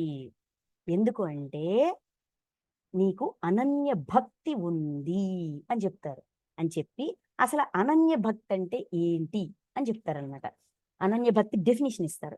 కర్తవ్య కర్మలన్నిటినీ నాకే అర్పించువాడు, మత్పరాయణుడు, నాయందు భక్తి శ్రద్ధలు ఉండగలవాడు, ప్రాపంచక విషయములందు ఆసక్తి లేనివాడు, ఏ ప్రాణి యందును ఏ మాత్రము వైరభావము లేనివాడు అయిన అనన్య భక్తుడు మాత్రమే నన్ను పొందగలరు. అంటే మన విశ్వాసం. ఇక్కడ భక్తి అంటే ఏంటండి? విశ్వాసం. మనల్ని పుట్టించిన ఆ పరమాత్మ పట్ల విశ్వాసం. ఏది ఏమైనా కూడా మనకి హెల్ప్ చేస్తారు, మనకి సహాయం చేస్తారు, మనకి మార్గనిర్దేశకం చేస్తారు, మనలో ధర్మం స్థాపించుకోవాలని మనం ప్రయత్నించిన దగ్గర నుంచి మన ప్రయత్నానికి సహాయం అందిస్తారు అనే విశ్వాసం. ఆ విశ్వాసం ఉన్నవాడుకి ఇది లభిస్తుంది అని చెప్తారు. ఇంకా సరే, ఇంకో పాయింట్ దొరికింది కదా, అర్జున్ వాళ్ళు అడుగుతారు భక్తి అంటే ఏంటి, అసలు అనన్య భక్తి అంటే ఏంటి, సగుణ రూపమా నిర్గుణ రూపమా అని మళ్ళీ క్వశ్చన్ చేస్తారు. దానికి భక్తి యోగంలో భక్తి గురించి చాలా వివరంగా చెప్తారు అనమాట. అసలు భక్తి అంటే ఏంటి, దాని రూపం ఏంటి, మనం ఎలా అర్థం చేసుకుంటున్నాము, అసలు అసలు భక్తి అంటే ఏంటి, ఇలాగ వివరిస్తారన్నమాట. ఇలాగ ఎక్స్ప్లెయిన్ చేశాక భక్తి యోగం అంతా అయినాక మళ్ళీ అర్జునుడికి కంటిన్యూషన్. అర్జునుడి క్వశ్చన్ అడగకుండానే ఈ అన్కండిషనల్ విశ్వాసం, ప్రతి ఒక్కరినిలో కూడా దైవాన్ని చూడగలగడం, అంటే మన ఆలోచనల్లోన మన దీంట్లోన మార్పు తెచ్చుకోవడానికి ఏం చెయ్యాలి అంటే క్షేత్రజ్ఞ విభాగ యోగం. క్షేత్రము అంటే జీవాత్మని కూడా క్షేత్రంలో వేసి క్షేత్రజ్ఞుడు ఆత్మస్థితిలో ఉండి చూడు. అంటే ఫస్ట్ ఏం చెప్పారు, నువ్వు ఆత్మ పదార్థానివి అని చెప్పారు. ఇప్పుడేమన్నారు, ఆత్మ పదార్థం అని అనుకోవడం వేరు, ఆత్మగా జీవించడం వేరు. ఎప్పుడైతే ఆత్మగా జీవించడం మొదలు పెడతామో మనలో వ్యత్యాసాలు ఉండవు. అంతేకాదు, ఎవరు ఎలా ప్రవర్తించినా కూడా అంగీకరించగలుగుతాం. ఎందుకంటే వాడి ప్రవర్తన వెనకున్న కారణం ఏంటి అనేది అర్థం చేసుకునేంత అవగాహన పెరుగుతుంది. క్షేత్రము కాదు, క్షేత్రజ్ఞుడుగా ఉండి జీవించు, అప్పుడు అర్థమవుతుంది అని చెప్తారు. ఈ క్షేత్రజ్ఞ విభాగ యోగం ఇదంతా ఎక్స్ప్లెయిన్ చేశాక అప్పుడు ఫైనల్ గా కృష్ణుడు మాట చెప్తారనమాట. గుణాన్ని సరి చేసుకోవాలి, గుణానుభవములను కలిగి ఉండును. ప్రకృతి సంబంధముల వలన, గుణం యొక్క అనుభవం వలన మనం కర్మలు చేస్తూ ఉంటాము అని చెప్తారనమాట. అయితే చెప్పి మళ్ళీ ఏమంటారంటే, ఇలా చాలా వివరణ ఉంటది, అంటే డీప్ గా ఉంటది, పాయింట్ బై పాయింట్ మనకు వచ్చే ప్రతి డౌటు మనం ఎక్కడ మార్పు చేసుకోవాలి, ఎక్కడ పొరపాటు పడుతున్నాము, ఎక్కడ మిస్గైడ్ అవుతున్నాము అనేదంతా కూడా ఎక్స్ప్లెయిన్ చేస్తారు. ఎక్స్ప్లెయిన్ చేసి అప్పుడు గుణత్రయం, గుణం యొక్క ప్రభావం, ఈ క్షేత్రజ్ఞం మధ్య గల అంతరం, అంటే ఈ డిఫరెన్స్ ఏంటి, క్షేత్రం అంటే ఏంటి, క్షేత్రజ్ఞుడు అంటే ఏంటి, మనం క్షేత్రంగా ఎప్పుడు ఉండాలి, క్షేత్రజ్ఞుడిగా ఎప్పుడు ఉండాలి, ఎలాంటి అవగాహనతో ఉండాలి, ఈ వివరణంతా చెప్పి దీన్ని అర్థం చేసుకున్నవాడు మహాత్ముడు. అంటే ఆత్మగా జీవించడం నేర్చుకున్న వాడికి ఇది అర్థం అవుతుంది అని చెప్తారు. అని చెప్పాక అప్పుడు చెప్తారన్నమాట, జ్ఞానములన్నింటిలోకి కూడా అత్యుత్తమమైన జ్ఞానం ఏంటో పరమ జ్ఞానము. పరమ జ్ఞానం అని నీకు మళ్ళీ విశదంగా డీటెయిల్డ్గా చెప్తా. ఈ జ్ఞానం వల్ల అన్ని బంధనాల నుంచి, ఇక్కడ బంధాలంటే భార్య భర్త, ఈ బంధం ఈ జన్మదే, ఫ్యామిలీ మెంబర్స్, బ్లడ్ రిలేషన్, ఇది ఈ జన్మ వరకే. కానీ గత జన్మలో ఒక ఫ్రెష్ బ్యాచ్ ఉంది, రాబోయే జన్మలకి ఇంకో ఫ్రెష్ బ్యాచ్ ఉంటుంది. అంటే ఏంటి, ఈ బ్యాచ్లన్నీ ఎందుకు తయారవుతున్నాయి, కర్మ రుణాల వల్ల. ఆ బంధాల నుంచి విముక్తి పొందడానికి ఈ పరమ జ్ఞానం హెల్ప్ అవుతుంది అని చెప్పి ఉమార్ చెప్తారు. ఈ జ్ఞానాన్ని ఆశ్రయించిన వాళ్ళు నా స్వరూపమునే పొందురు, అంటే పరమాత్మ స్థితికి ఎదుగుదారు. అట్టి పురుషులు సృష్ట్యాది అందు మరల జన్మింపరు, ప్రళయకాలంన వృద్ధి నొందరు. ఈ జ్ఞానం తెలుసుకున్న వారు జన్మ తీసుకోవాల్సిన అవసరం ఉండదు. ఏది నాశనం అయిపోతున్నా ఏమైపోతున్నా కూడా వాళ్ళు జన్మ తీసుకోవాల్సిన అవసరం ఉండదు అని చెప్పి ఆ ఇది గుణత్రయ విభాగ యోగం 14వ అధ్యాయం. గుణాల యొక్క ప్రిఫరెన్స్, అది ఎలా తయారయ్యాయి, అవి ఎందుకు తయారు చేయబడ్డాయి, ఎందుకు ఇవ్వబడ్డాయి, దాన్ని మనం ఎలా అర్థం చేసుకోవాలి. అలాగా మన జర్నీ ఆత్మతత్వం, కర్మతత్వం, పరమాత్మతత్వం, భక్తితత్వం, సమయం, కాలతత్వం ఇవన్నీ కవర్ చేశాక, అంటే ఇప్పుడు ఇంతవరకు ఎందుకు వచ్చామయ్యా అంటే కర్మలు చూసుకుంటున్నాం అంటే కాలం యొక్క తత్వం కొద్దో గొప్ప అర్థమైంది. నేను శరీరం కంటా కూడా నేను జీవాత్మని, నేను ఆత్మని అనే అవగాహన కూడా మనకు కొద్దో గొప్ప ఉంది, జీరో అయితే కాదు కదా. ఇదన్నీ దాటి నెక్స్ట్ దేన్ని పట్టుకోవాలయ్యా అంటే గుణాన్ని పట్టుకోవాలి. గుణం అంటే భయపడ్డం మానేసి గుణాన్ని ఫ్రెండ్గా చేసుకోవాలి. ఎందుకు చేసుకోవాలంటే అవి నిజంగా మన ఫ్రెండ్స్ కాబట్టి. దాని ఒరిజినల్ క్యారెక్టర్, గుణం యొక్క ఒరిజినల్ క్యారెక్టర్ తెలుసుకొని దాన్ని ఫ్రెండ్గా మార్చుకుంటే మనం ఇంకా ఈజీగా సాధన చేయగలుగుతాం. సంతోషంగా, సుఖంగా, సరదాగా సాధన చేయగలుగుతాం. ఇంకెప్పుడు రా బాబు, ఇంకెప్పటికి నాకు మోక్షం వస్తుంది, ఇంకెప్పుడు నాకు జరుగుతుంది అనుకోకుండా, ఓకే ఎప్పుడైతే అప్పుడు వచ్చింది, నా పని నేను చేసుకుంటానబ్బా, నా పనే నేను చేయగలను, ఏదైనా సరే మిగతాదంతా ఏది ఎలా జరగాలో జరిగిద్ది అనే ధైర్యం వస్తుంది. ఓకే, సో ఇప్పుడు మనం మన అధ్యాయంలోకి వెళ్దాం. ఇంకేమంటారంటే ఈ అధ్యాయంలో ఇంకొక ఇంపార్టెంట్ పాయింట్ ఉంటుంది. ఈ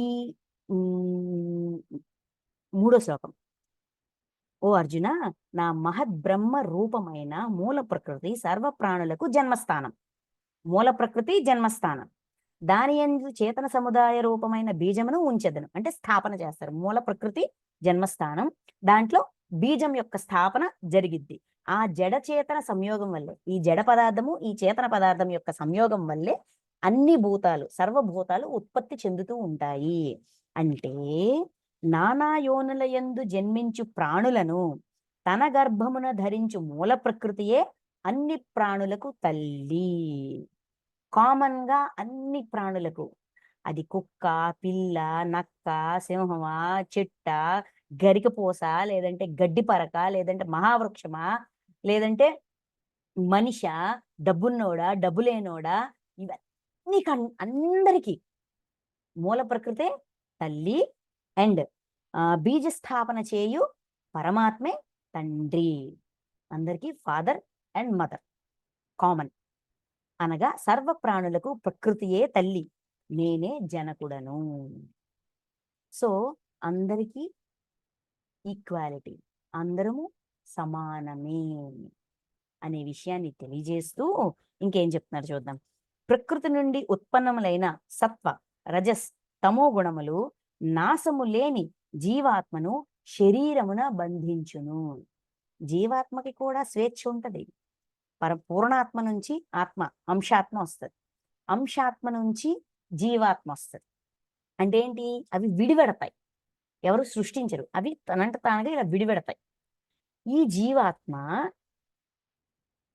ఉత్పన్నములైన, ప్రకృతి నుండి ఉత్పన్నములైన సత్వ రజస్ తమో గుణములు, గుణాలు కూడా ఎలాగైతే మూల ప్రకృతి మనకి తల్లో, ఈ గుణాలు కూడా ప్రకృతి నుంచే వచ్చాయి. అంటే మన బ్రదర్స్ అండ్ సిస్టర్స్, బేసిక్గా మనతో పాటు మనలో ఉండి మనలో లయమై ఉన్న మన బ్రదర్స్ అండ్ సిస్టర్స్. నాశము లేని జీవాత్మను శరీరమును బంధించును. జీవాత్మ ఎవరైనా సరే, ఇప్పుడు చిన్నప్పుడు స్కూల్కి వెళ్ళే పిల్లలు ఉంటారు చూసారా, మన పిల్లలే స్కూల్లో జాయిన్ చేసినప్పుడు, లేదంటే మనం చిన్నప్పుడు స్కూల్కి వెళ్ళినప్పుడు, నేను వెళ్ళను, నాకు వద్దు, నాకు స్కూల్ వద్దని అంటామా అనమా? అంటాం కదా. స్కూల్కి మళ్ళీ బిస్కెట్లు, చాక్లెట్లు, కొత్త వాటర్ బాటిల్, లేదంటే కొత్త హ్యాండ్ బ్యాగ్, కొత్త బ్యాగ్ ప్యాక్, కొత్త పుస్తకాలు, ఏదో కొత్త డ్రెస్ అని రోజుకి ఒక బిస్కెట్, చాక్లెట్ ఏదో ఒకటి ఇచ్చి మనల్ని పంపిస్తారు. మొత్తాన్ని స్కూల్కి అయితే పంపిస్తారు, స్కూల్ మానిపించరు కదా. కారణలోకాలు అనేవి జీవాత్మకి స్కూలు. ఈ స్కూల్కి రావడానికి ఇష్టపడదు.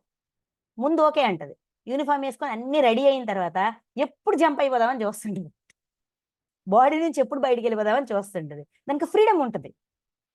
అయితే ఈ జీవాత్మని ఈ శరీరానికి ఇంటర్లింక్ చేసి అంటే కనెక్ట్ చేసి ఇలాగ పారిపోకుండా క్లాస్ రూమ్ లో కూర్చోబెడతది.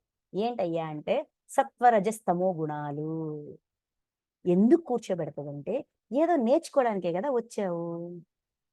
పూర్ణాత్మ నుంచి బయటకు వచ్చావు, అంశాత్మ నుంచి బయటకు వచ్చావు, ఏదో నేర్చుకోవాలనుకుంటున్నావు, నిన్ను నువ్వు జ్ఞానవంతుడిగా మార్చుకోవాలనుకున్నావు, జ్ఞానం నేర్చుకోవాలనుకున్నావు, తెలియంది తెలుసుకోవాలనుకున్నావు, అనుభూతి ద్వారా అంటే ఎక్స్పీరియన్స్ తో తెలుసుకోవాలనుకున్నావు. మరి తెలుసుకోవాలనుకున్నప్పుడు స్కూల్లో కూర్చోవాలా, టీచర్ చెప్పేది వినాలా, రాసుకోవాలా, నేర్చుకోవాలా, అందుకు కూర్చోబెట్టాలా. అలాగా కూర్చోబెట్టేవే ఈ గుణాలు. అంతే తప్ప మనల్ని ఇబ్బంది పెట్టేవి కాదు, మనల్ని పనిష్ చేసేవి కాదు, మనల్ని టార్చర్ పెట్టేవి అంతకన్నా కాదు. ఓకే, నెక్స్ట్ ఏం చెప్తారంటే గుణాలు, 3 గుణాల యొక్క క్యారెక్టర్స్, వాటి తత్వం. ఏ గుణం ఏ విధంగా ఉంటది అంటే గుణం బట్టి నేను ప్రవర్తిస్తున్నానా, నా ప్రవర్తన బట్టి నేను ఏ గుణంలో తెలుసుకోవచ్చు. అట్నుంచి ఇటైనా ఇట్నుంచి అటైనా కథ ఒకటే. దానివల్ల దీనివల్ల దాని మీద ఇది దీని మీద అది తోసేయడానికి పనికిరాదు. ఎందుకంటే అది ఇది అన్ని నేనే. పక్కోడి మీద నెట్టడానికి ఇక్కడ ఏం లేదండి. స్పిరిచువాలిటీలో ఉన్న మ్యాజిక్ అదే.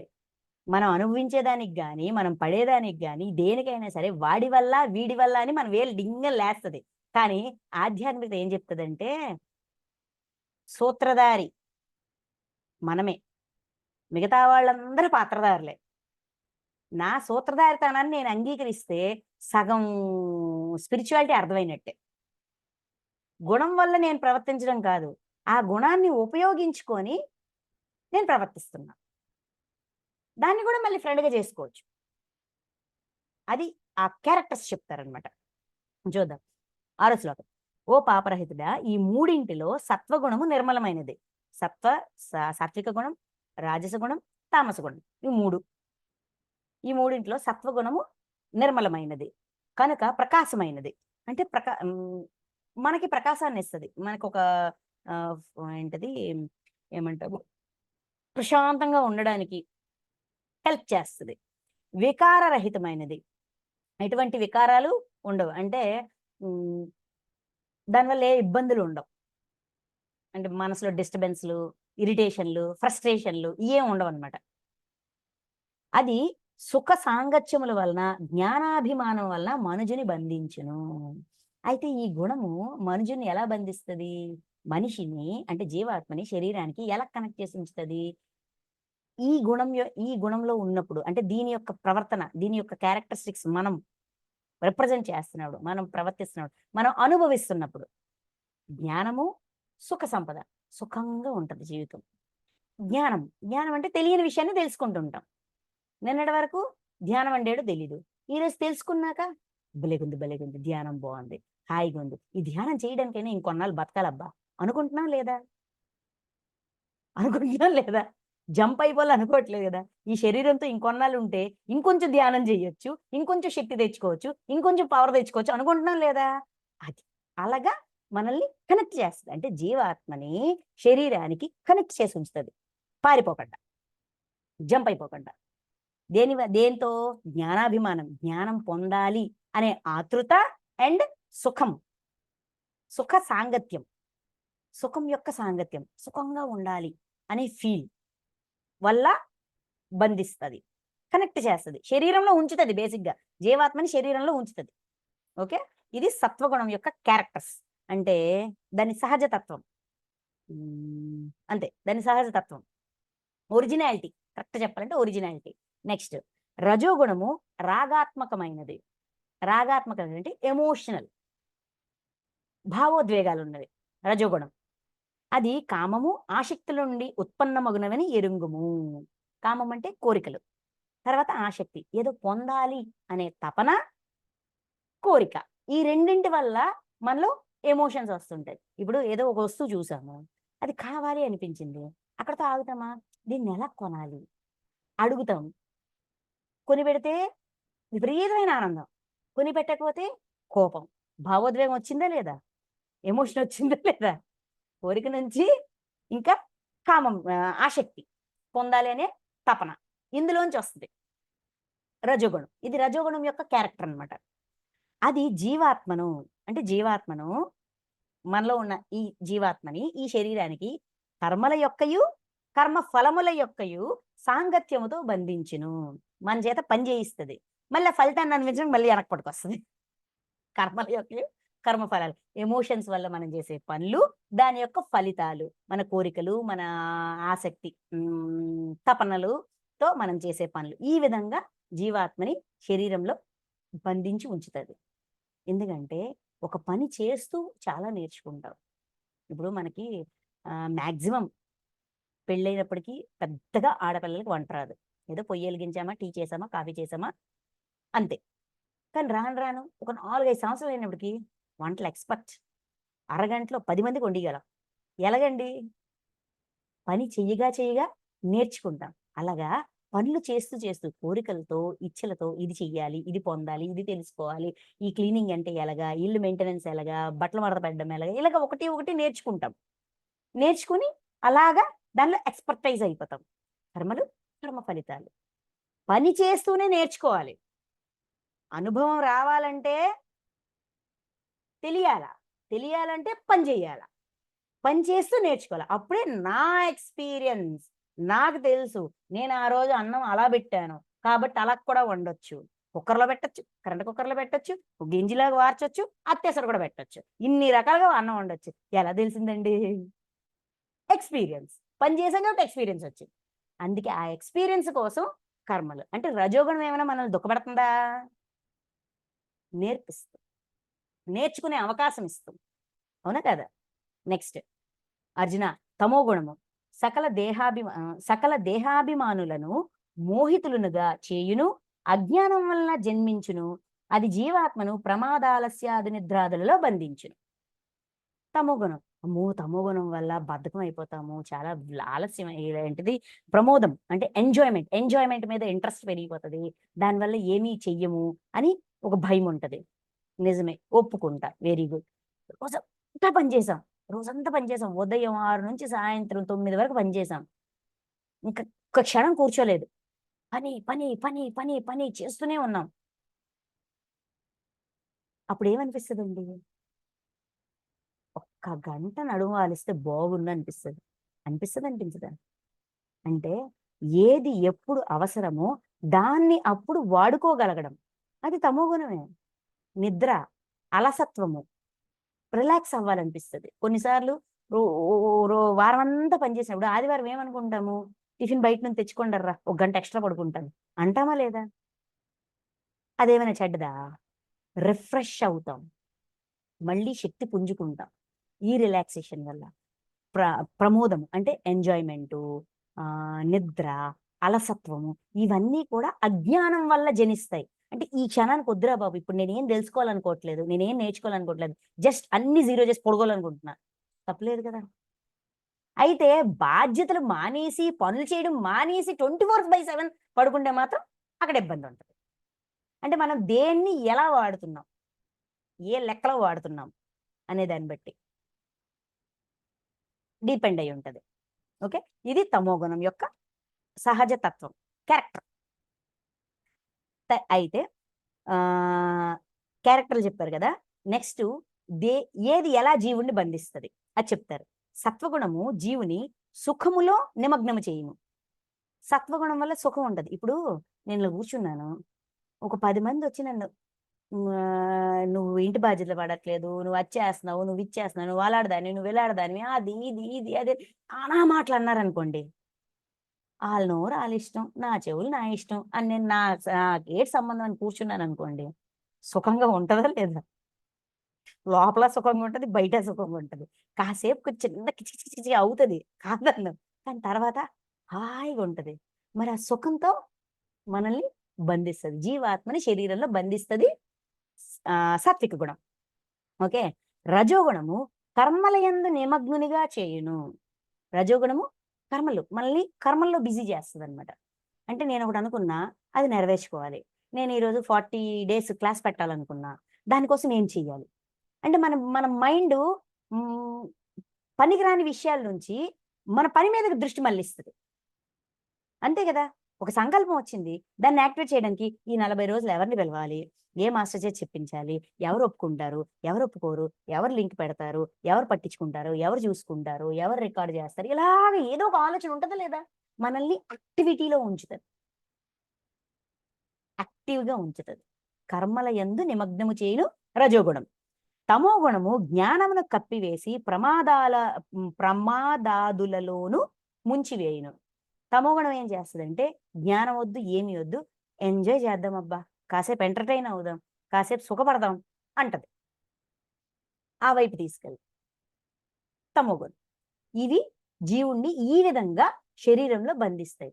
రిలాక్సేషన్ కోరుకుంటాయి. ఇప్పుడు చూడండి, పిల్లలకి సంవత్సరం పొడుగు స్కూల్ ఉంటుంది, సమ్మర్ వెకేషన్ ఇస్తారు. ఇచ్చినప్పుడు ఏం చేస్తాం? ఫ్యామిలీ మొత్తం ఎక్కడికో దగ్గరికి, ఇంటి నుంచి ఎక్కడికైనా బయటికి వెళ్ళాలి అనుకుంటామా, అనుకోమా? చక్కగా వెళ్ళి మన రొటీన్ని బ్రేక్ చేయాలనుకుంటాం.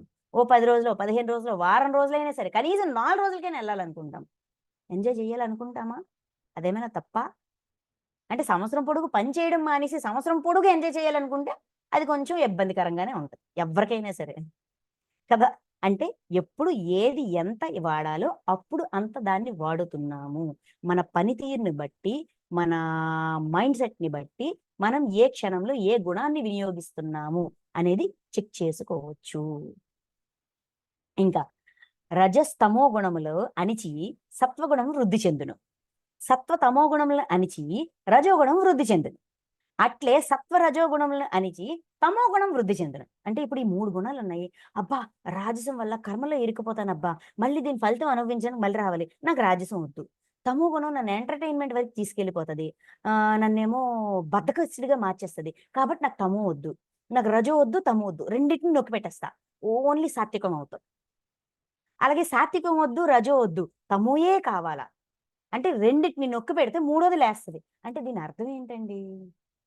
ఈ 3 మనలో సమపాళల్లో ఉంటాయి. బేసిక్గా సహజంగా 3 సమపాళల్లో ఉంటాయి. ఎప్పుడు ఎక్కడ ఏది అవసరం అప్పుడు అక్కడ వాడుతుంటాం. కానీ మన మిస్అండర్స్టాండింగ్ వల్ల ఇది మంచిది కాదు, ఇది చెడ్డది, ఇది వద్దు, ఇది కావాలి అని అనుకోవడం వల్ల ఒకదాన్ని తొక్కి పెడితే రెండోది లేస్తుంది, రెండో దాన్ని తక్కువ పెడితే మూడోది లేస్తుంది. అంటే ఈ 3 మనలోనే ఉంటాయి. ఫర్ ఎగ్జాంపుల్ అనుకుందాం, 100% లోన 33.3, 33.3, 33.3 3 ఈక్వల్గా ఉన్నాయి. రెండింటిని నొక్కేసాం అనుకోండి, మూడోది 100% అయిపోద్ది. పక్కోడొచ్చి కొట్టినా ఊరుకుంటాం, అక్కడ మన పట్ల హింస చేస్తున్నా ఊరుకుంటాం, నా కళ్ళ ఎదురుగా హింస జరుగుతున్నా కూడా నేను ఊరుకుంటాను. అతి సాత్వికం అనమాట. ఎప్పుడైనా అతి పనికిరాదు, మితి పనికిరాదు, అతి పనికిరాదు, మధ్యస్థంలో ఉండాలి. అందుకని ఏదో మొత్తం అన్ని నొక్కి పెట్టదా అనుకుంటున్నారు కావాలా, ఒకటి నొక్కితే ఇంకోటి లేస్తా సుమా అని చెప్తున్నారు. చెప్పి ఏమంటారంటే, శరీరేంద్రియములు యందును అంతఃకరణమునందును చైతన్యము వివేక శక్తి ఉత్పన్నములైనప్పుడు అతనిలో సత్వగుణము వృద్ధి చెందినదని తెలింపవలను. సరే, అయితే ఇప్పుడు ఏం చేయాలి? ఇప్పుడు ఒక వ్యక్తి, ఇప్పుడు నేనున్నా, నాలోన మనం ఎప్పుడు కూడా గీతా జ్ఞానాన్ని కానీ ఆధ్యాత్మికత కానీ పక్కోడి మీద ట్రై చేయకూడదు, మన మీద ట్రై చేయాలి. ఎవడైనా బాధపడుతున్నాడంటే వాడు ఏ కర్మ చేసి ఉంటాడో అనేది రెండో విషయం. వాడి బాధ నాకు అర్థం అవుతుందంటే దీని వెనక నా ఉద్దేశం ఏంటి, నా అంతరంగం ఏంటి, నా అంతఃకరణం ఏంటి, వాడి బాధ నాకు సంతోషాన్ని ఇస్తుందా, నా ఈగోని సాటిస్ఫై చేస్తుందా, లేదంటే నాకు బాధనిస్తుందని నన్ను నేను చెక్ చేసుకోవాలి. ఆధ్యాత్మికత అంటే నా గురించి నేను తెలుసుకోవడం. ఆధ్యాత్మం అంటే ఏంటి అని అర్జునుడు అడుగుతారు. ఆధ్యాత్మం అంటే జీవాత్మ అని కృష్ణుడు సమాధానం ఇస్తారు. అంటే నా గురించి నేను తెలుసుకోవడం. సో ఇక్కడ వీళ్ళు చెప్పిన ఇవన్నీ కూడా మన మీద మనం ట్రై చేసుకోవాలి. మనమే ఇక్కడ ల్యాబ్, టెస్టింగ్ సెంటర్, లేదంటే టెస్టింగ్ ఎక్స్పెరిమెంట్ పీస్ మనమే, మన మీద మనమే ట్రై చేసుకోవాలి. ఇక్కడ ఏమంటారు? శరీర ఇంద్రియములు యందును అంతఃకరణము యందును చైతన్యము వివేక శక్తి ఉత్పన్నములైనప్పుడు, అంటే మనలోన చైతన్యము వివేక శక్తి అంటే విచక్షణ జ్ఞానం, కామన్ సెన్స్, ఏం చెయ్యాలి అనేది ఆలోచించి ఏది సరి అయినది ఏది సరికానది అని ఆలోచించి నిర్ణయం తీసుకోవడం, ఇలాంటివన్నీ మనలో బాగున్నాయి అనుకోండి, కొంచెం ఎక్కువగా ఉన్నాయనుకోండి, అంటే మనలో ఆ క్షణంలో సాత్విక గుణం ఉత్పన్నమయ్యింది అని అర్థం. ఓకే, నెక్స్ట్ రజోగుణము వృద్ధి అయినప్పుడు లోభము, ప్రవృత్తి అంటే ప్రాపంచిక విషయాలందు ఆసక్తి, స్వార్థ బుద్ధితో సకామ భావంతో కర్మాచరణము, అశాంతి, విషయ భోగముల యందు లాలస అనునవి ఉత్పన్నములగును. అంటే రెండిటిని తొక్కేసి మూడో దాన్ని లేపితే, ఇప్పుడు సాత్విక గుణాన్ని లేపామనుకోండి, దాన్ని బట్టి ఈ ఈ ఈ ప్రవర్తన బట్టి సాత్విక గుణం ఉంది అని అర్థం చేసుకోవచ్చు. లేదు రజోగుణం ఉందని ఎలా తెలుసుకోవచ్చు? ఒకటి లోభం, తర్వాత ప్రవృత్తి. ప్రవృత్తి అంటే ప్రాపంచిక విషయాల మీద ఎక్కువ ఇంట్రెస్ట్. ఇల్లు కావాలి, వాకిలి కావాలి, వీడిలగా, వాడలగా, ఇలాగా మొత్తం భౌతిక జీవితం. భౌతిక జీవితం మీద విపరీతమైన ఆసక్తి. లేదంటే లోభం, అంతా నాకే కావాలి. నా నా దగ్గర ఉన్న రూపాయి నేను ఎవరికి ఇవ్వను. లోభము. స్వార్థ బుద్ధితో సకామ భావంతో కర్మాచరణ. పని చేస్తాం, కానీ అంతా నాకే కావాలి. సకామ భావం, ఫలితాన్ని ఆశించి పనిచేయడం. ఫలానా ఫలితం వస్తుందంటే ఫలానా పని చేయడం, ఫలితం రాదంటే పని చేయడం మానేయడం. ఇది సకామ భావంతో స్వార్థ బుద్ధితో కర్మాచరణ చేయడం. నెక్స్ట్ అశాంతి, లోపల ప్రశాంతత లేదు, సుఖం లేదు, సంతోషం లేదు, అశాంతి ఉంది. విషయ భోగాల యందు లాలస అంటే విషయాలు ఇచ్చే భోగాలు, ఇల్లు ఇచ్చే భోగం, మొబైల్ ఇచ్చే భోగం, ఏసీ ఇచ్చే భోగం, ఈ భోగమే కావాలి. ఈ భోగం లేకపోతే నేను బతకలేనురా బాబు, కావాలి. దానికోసం ఏదైనా చేయాలి. లాలస, మళ్ళీ విషయ భోగాలు అనలేదు, విషయ భోగాల యందు లాలస. దానికోసం ఏదైనా చేయడానికి రెడీ అయిపోవడం, సరికాని పని కూడా చేయడానికి రెడీ అయిపోవడం. ఇవన్నీ రజోగుణం యొక్క లక్షణాలు. అంటే ఈ లక్షణాలు బట్టి నాలో రజోగుణం ఉందా లేదా నేను చెక్ చేసుకోవచ్చు.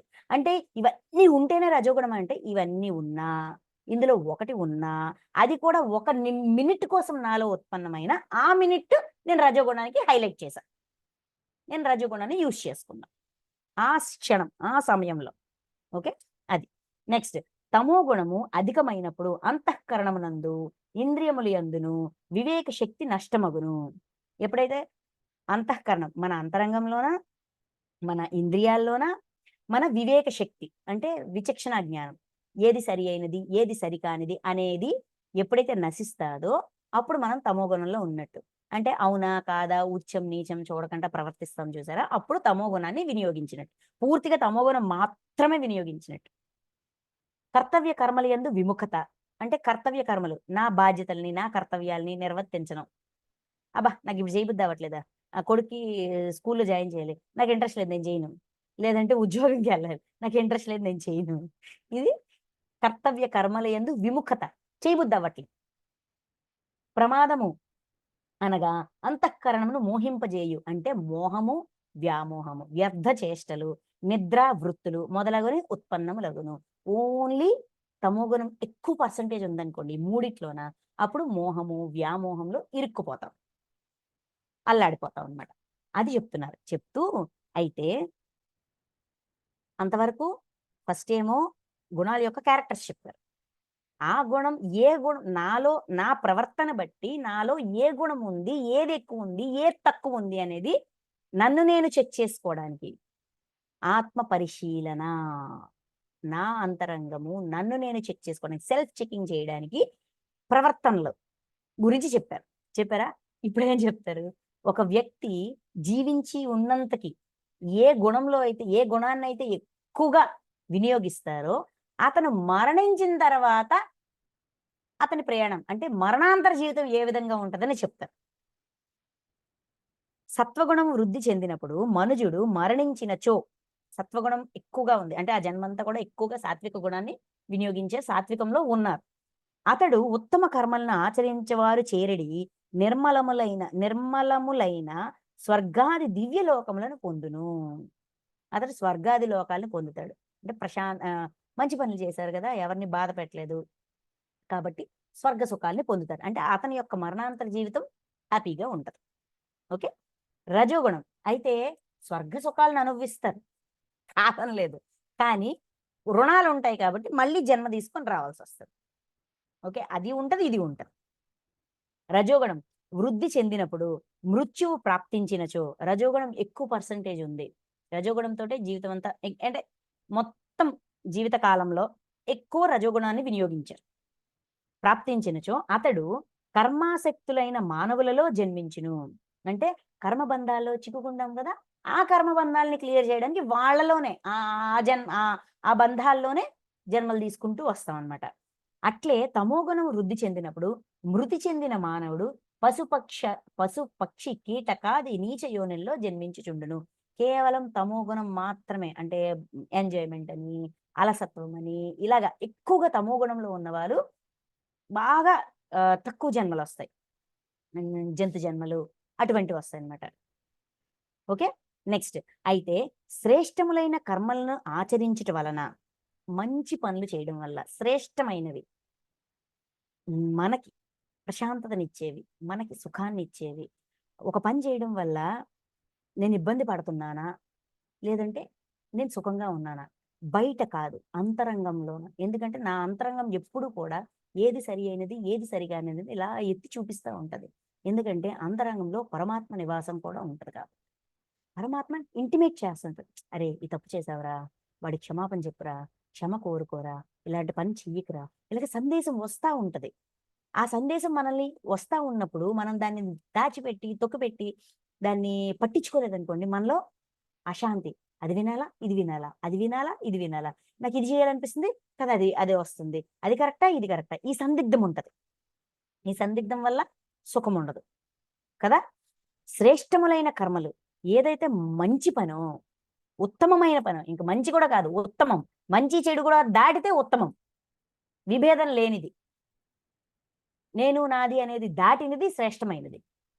కర్మలను ఆచరించడం వలన సాత్విక ఫలము, అటువంటి పనులు చేయడం వల్ల సాత్విక ఫలము అనగా సుఖము, జ్ఞానము, వైరాగ్యము మొదలగు నిర్మల ఫలములు కలుగును.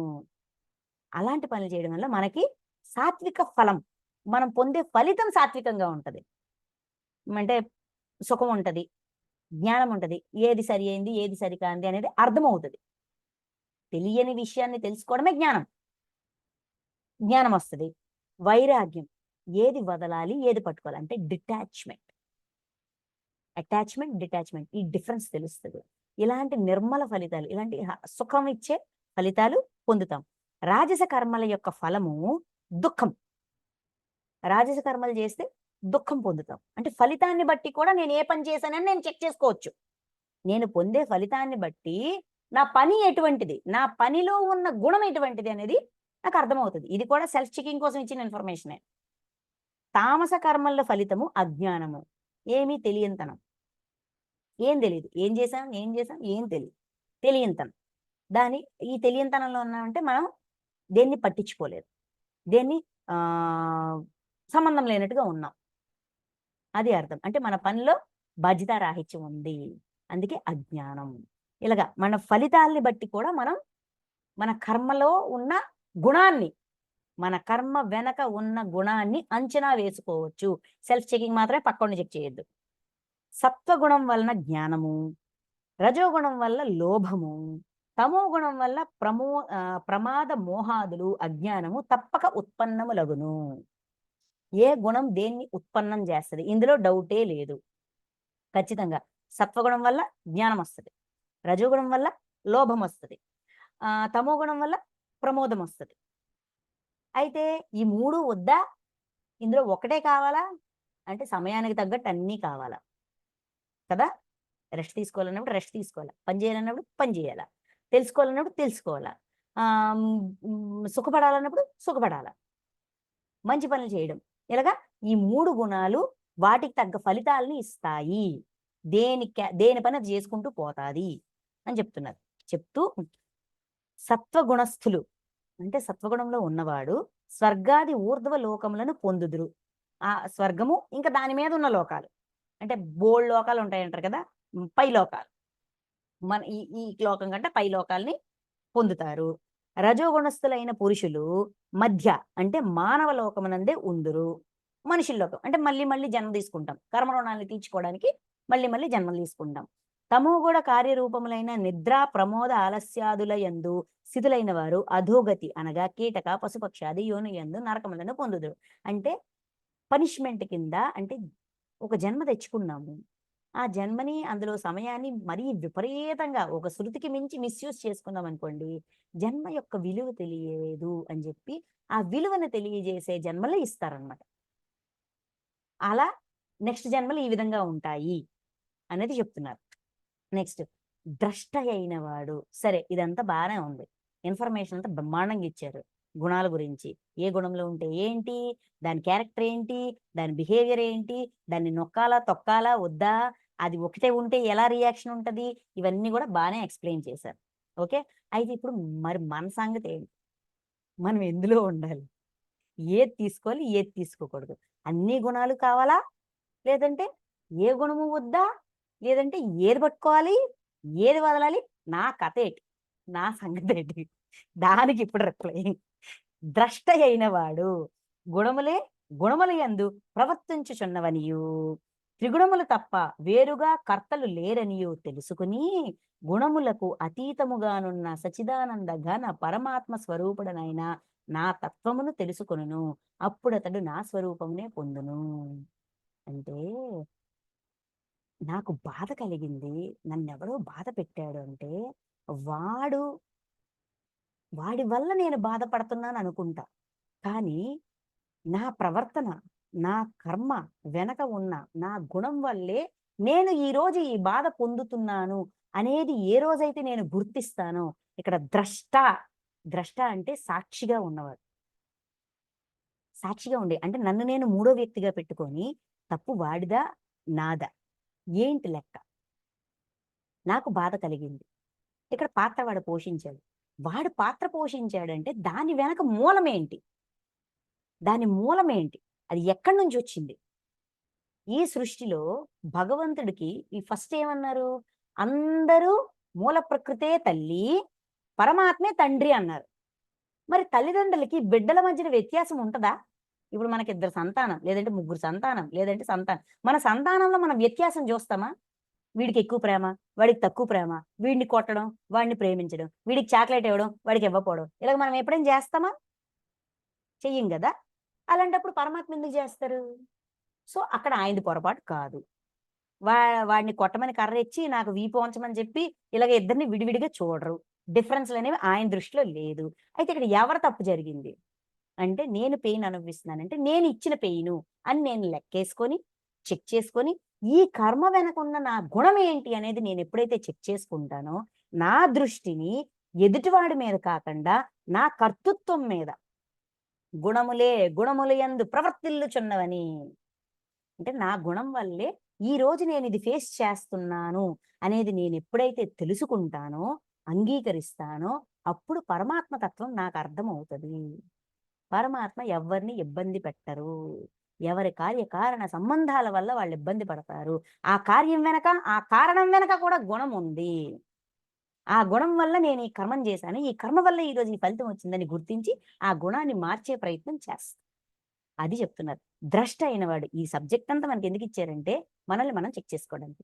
ద్రష్టగా ఉండి, మూడో వ్యక్తిగా ఉండి, ఎదుటివాడిని తప్పు పట్టడం కాదు, నన్ను నేను తప్పు పట్టడం కాదు, ఇప్పుడు నేను ఏం సరి చెయ్యాలా, చెయ్యాల్సిందేంటి, తెలుసుకున్నంత వరకు బాగానే ఉంది, ఇప్పుడు నేనేం చెయ్యాలా, అది చెయ్యేసేది ఇది. గుణముల యందు ప్రవర్తిల్లుచున్నవని, కర్తలు వేరుగా లేరు, కర్త ఎవ్వడు కాదు, గుణం వల్లే జరిగింది ఇదంతానా, సరే గుణాన్ని మార్చాలి తెలుసుకొని త్రిగుణములకు అతీతముగానున్న సచిదానంద ఘన పరమాత్మ స్వరూపుడైన నా తత్వమును తెలుసుకొనును. ఈ విధంగా పరమాత్మ తత్వాన్ని అర్థం చేసుకుంటాము. పరమాత్మ తత్వం ఏంటండి? నిర్గుణం నుంచి సద్గుణాల్లోకి వెళ్ళడం. అంటే ఈ రోజు మనం బాధను అనుభవిస్తున్నామంటే, మనము ఒక బాధ పెట్టే పని చేసాం. ఆ బాధ పట్టే పని వెనక నా దుర్గుణం కారణం. అసూయ, ద్వేషం, అధికారం, హింసా ప్రవృత్తి, స్వార్థం, ఇవన్నీ ఏంటి? దుర్గుణాలు. అంటే సాత్వికాన్ని గాని, రాజసాన్ని గాని, తామసాన్ని గాని చెడు కోసం వాడాం, బాధ ఇవ్వడానికి వాడాం, స్వార్థం కోసం వినియోగించాం ఆ దుర్గుణాన్ని. ఇది మెయిన్గా ఏంటంటే, దుర్గుణం వల్ల జరిగింది, దాన్ని మంచిగా మార్చేయాలి, ఎవరిని బాధ పెట్టకూడదు. ఎంత అసూయ అనిపించినా కూడా దాన్ని అర్థం చేసుకొని పక్కవాడి సంతోషంలో నా సంతోషాన్ని కూడా వెతుక్కోవచ్చు, ఆ విధంగా కూడా నేను సంతోషంగా ఉండొచ్చు అని తెలుసుకుని అసూయ నుంచి బయటపడచ్చు. అంటే అసూయ అనే దుర్గుణాన్ని సద్గుణంగా మార్చారు. అలాగా మార్చడం, ఇది పరమాత్మ తత్వం. సద్గుణాలు ఆత్మలో, దుర్గుణాల స్థానంలోన సద్గుణాల్ని స్థాపన చెయ్యడం. ఇది పరమాత్మ తత్వం అని తెలుసుకుని అప్పుడు నా స్వరూపమునే పొందును, ఆ పరమాత్మ స్థితికి ఎదుగుతాము. దేహోత్పత్తికి కారణ రూపములైన ఈ 3 గుణములను అధిగమించిన పురుషుడు జన్మ మృత్యు జర దుఃఖముల నుండి విముక్తుడై పరమానందమును పొందును. దేహోత్పత్తికి కారణం అంటే దేహాన్ని ఉత్పత్తి అవడానికి కారణమైన ఈ 3 గుణాలు. అంటే నాకు శరీరం వచ్చిందంటే నా శరీరంతో పాటు వచ్చిన రిటర్న్ గిఫ్ట్స్ అవి. నా శరీరం నుంచి మనం దాన్ని విడదీయలేము. ఈ రిటర్న్ గిఫ్ట్స్ తో పాటు వచ్చాం మనం. అది తెలుసుకున్నవాడు ఈ గుణాలు బట్టే నేను ప్రవర్తిస్తున్నాను తెలుసుకున్నవాడు జన్మ మృత్యు జర. జర అంటే ముసలితనం, వార్ధక్యం, ముసలితనం. వీటిలో ఉండే దుఃఖాల నుంచి తనని తాను విడుదల చేసుకుంటాడు. ఎప్పుడు సంతోషం, పుట్టినా చచ్చినా ముసలితనంలోన వైధవ్యం, వార్ధక్యం, వృద్ధాప్యంలో కూడా సంతోషంగా ఉంటాడు. ఇదంతా చెప్పాక అర్జునుడు మళ్ళీ క్వశ్చన్ వేస్తాడు. అయితే ఈ 3 గుణాలకు అతీత అయిన వాడి లక్షణాలు ఏంటి, అతని లోక వ్యవహార రీతి ఎట్లుండును, మనుష్యుడు త్రిగుణాతీతుడగుట ఉపాయమేమి? ఈ 3 గుణాలకి అతీతంగా ఉండాలంటే ఏదో ఒక సొల్యూషన్ ఇవ్వండి. ఇప్పుడు గుణాల వల్ల ఇబ్బంది పడుతున్నాం కదా, ఈ గుణాలకి అతీతంగా ఉండాలంటే ఏం చేయాల? అలాంటి వాడి లోక వ్యవహార రీతి అంటే అందరితో ఎలా ప్రవర్తిస్తాడు, గుణాలకు అతీతంగా ఉన్నవాడి యొక్క ప్రవర్తన ఎలా ఉంటది, గుణాలకు అతీతమైన వాడి లక్షణాలు ఎలా ఉంటాయి అని అర్జునుడు అడిగారు. అంటే మన కోసం 3 క్వశ్చన్లు వేస్తారండి ఆయన అర్జునుడు. ఈ లక్షణాలు బట్టి దాన్ని బట్టి అవి నాలో ఉన్నాయి లేదా నేను చెక్ చేసుకోవచ్చు, లేదంటే లేకపోతే డెవలప్ చేసుకోవచ్చు, ఉంటే దాన్ని పెంచుకోవచ్చు కదా, అందుకు అడుగుతారు. దానికి పరమాత్మ చెప్తారు, ఓ పాండవ, సత్వగుణ కార్య రూపమైన ప్రకాశము, రజోగుణ కార్యరూపమైన ప్రవృత్తి, తమోగుణ కార్యరూపమైన మోహము తమంతట తామే ఏర్పడినప్పుడు త్రిగుణాతీతుడు ద్వేషింపడు. అంటే ఈ 3 గుణాలు కూడా అప్పుడప్పుడు మనలో ఉత్పన్నమవుతాయి. సత్వగుణ కార్యరూపమైన ప్రకాశము అంటే జ్ఞానం, వెలుగు, సంతోషం. మనంలో ప్రకాశం ఎప్పుడు వస్తుందండి? అంతరంలో ఆనందం ఉన్నప్పుడు వస్తుంది, శాంతి ఉన్నప్పుడు వస్తుంది, సుఖం ఉన్నప్పుడు వస్తుంది కదా. సత్వగుణం యొక్క కార్యరూపము ప్రకాశము, రజోగుణం యొక్క కార్యరూపము ప్రవృత్తి అంటే భౌతిక విషయాల మీద ఇంట్రెస్ట్, తమోగుణ కార్యరూపమైన మోహము ఒకటి పొందాలి అనే తపన, మోహము. ఈ 3 కూడా సమయానుసారంగా ఉత్పన్నమవుతుంటాయి, మన అంతరంగం నుంచి బయటకు వస్తుంటాయి. ఇప్పుడు మనం ఉన్నాము, ఎంత ధ్యానం చేసినా ఏం చేసినా కూడా కొన్ని కోరికలు ఉంటాయి కదా, అది పొందాలి, ఇది పొందాలి, పలానా ప్లేస్కి వెళ్ళాలి, అక్కడ ఉండాలి, ఇక్కడ ఉండాలి, లేదంటే మన ఎదుటివాడిలోన ఏ గుణం ఉంది, ఇవన్నీ తెలుస్తూ ఉంటాయి, అర్థమవుతూ ఉంటాయి.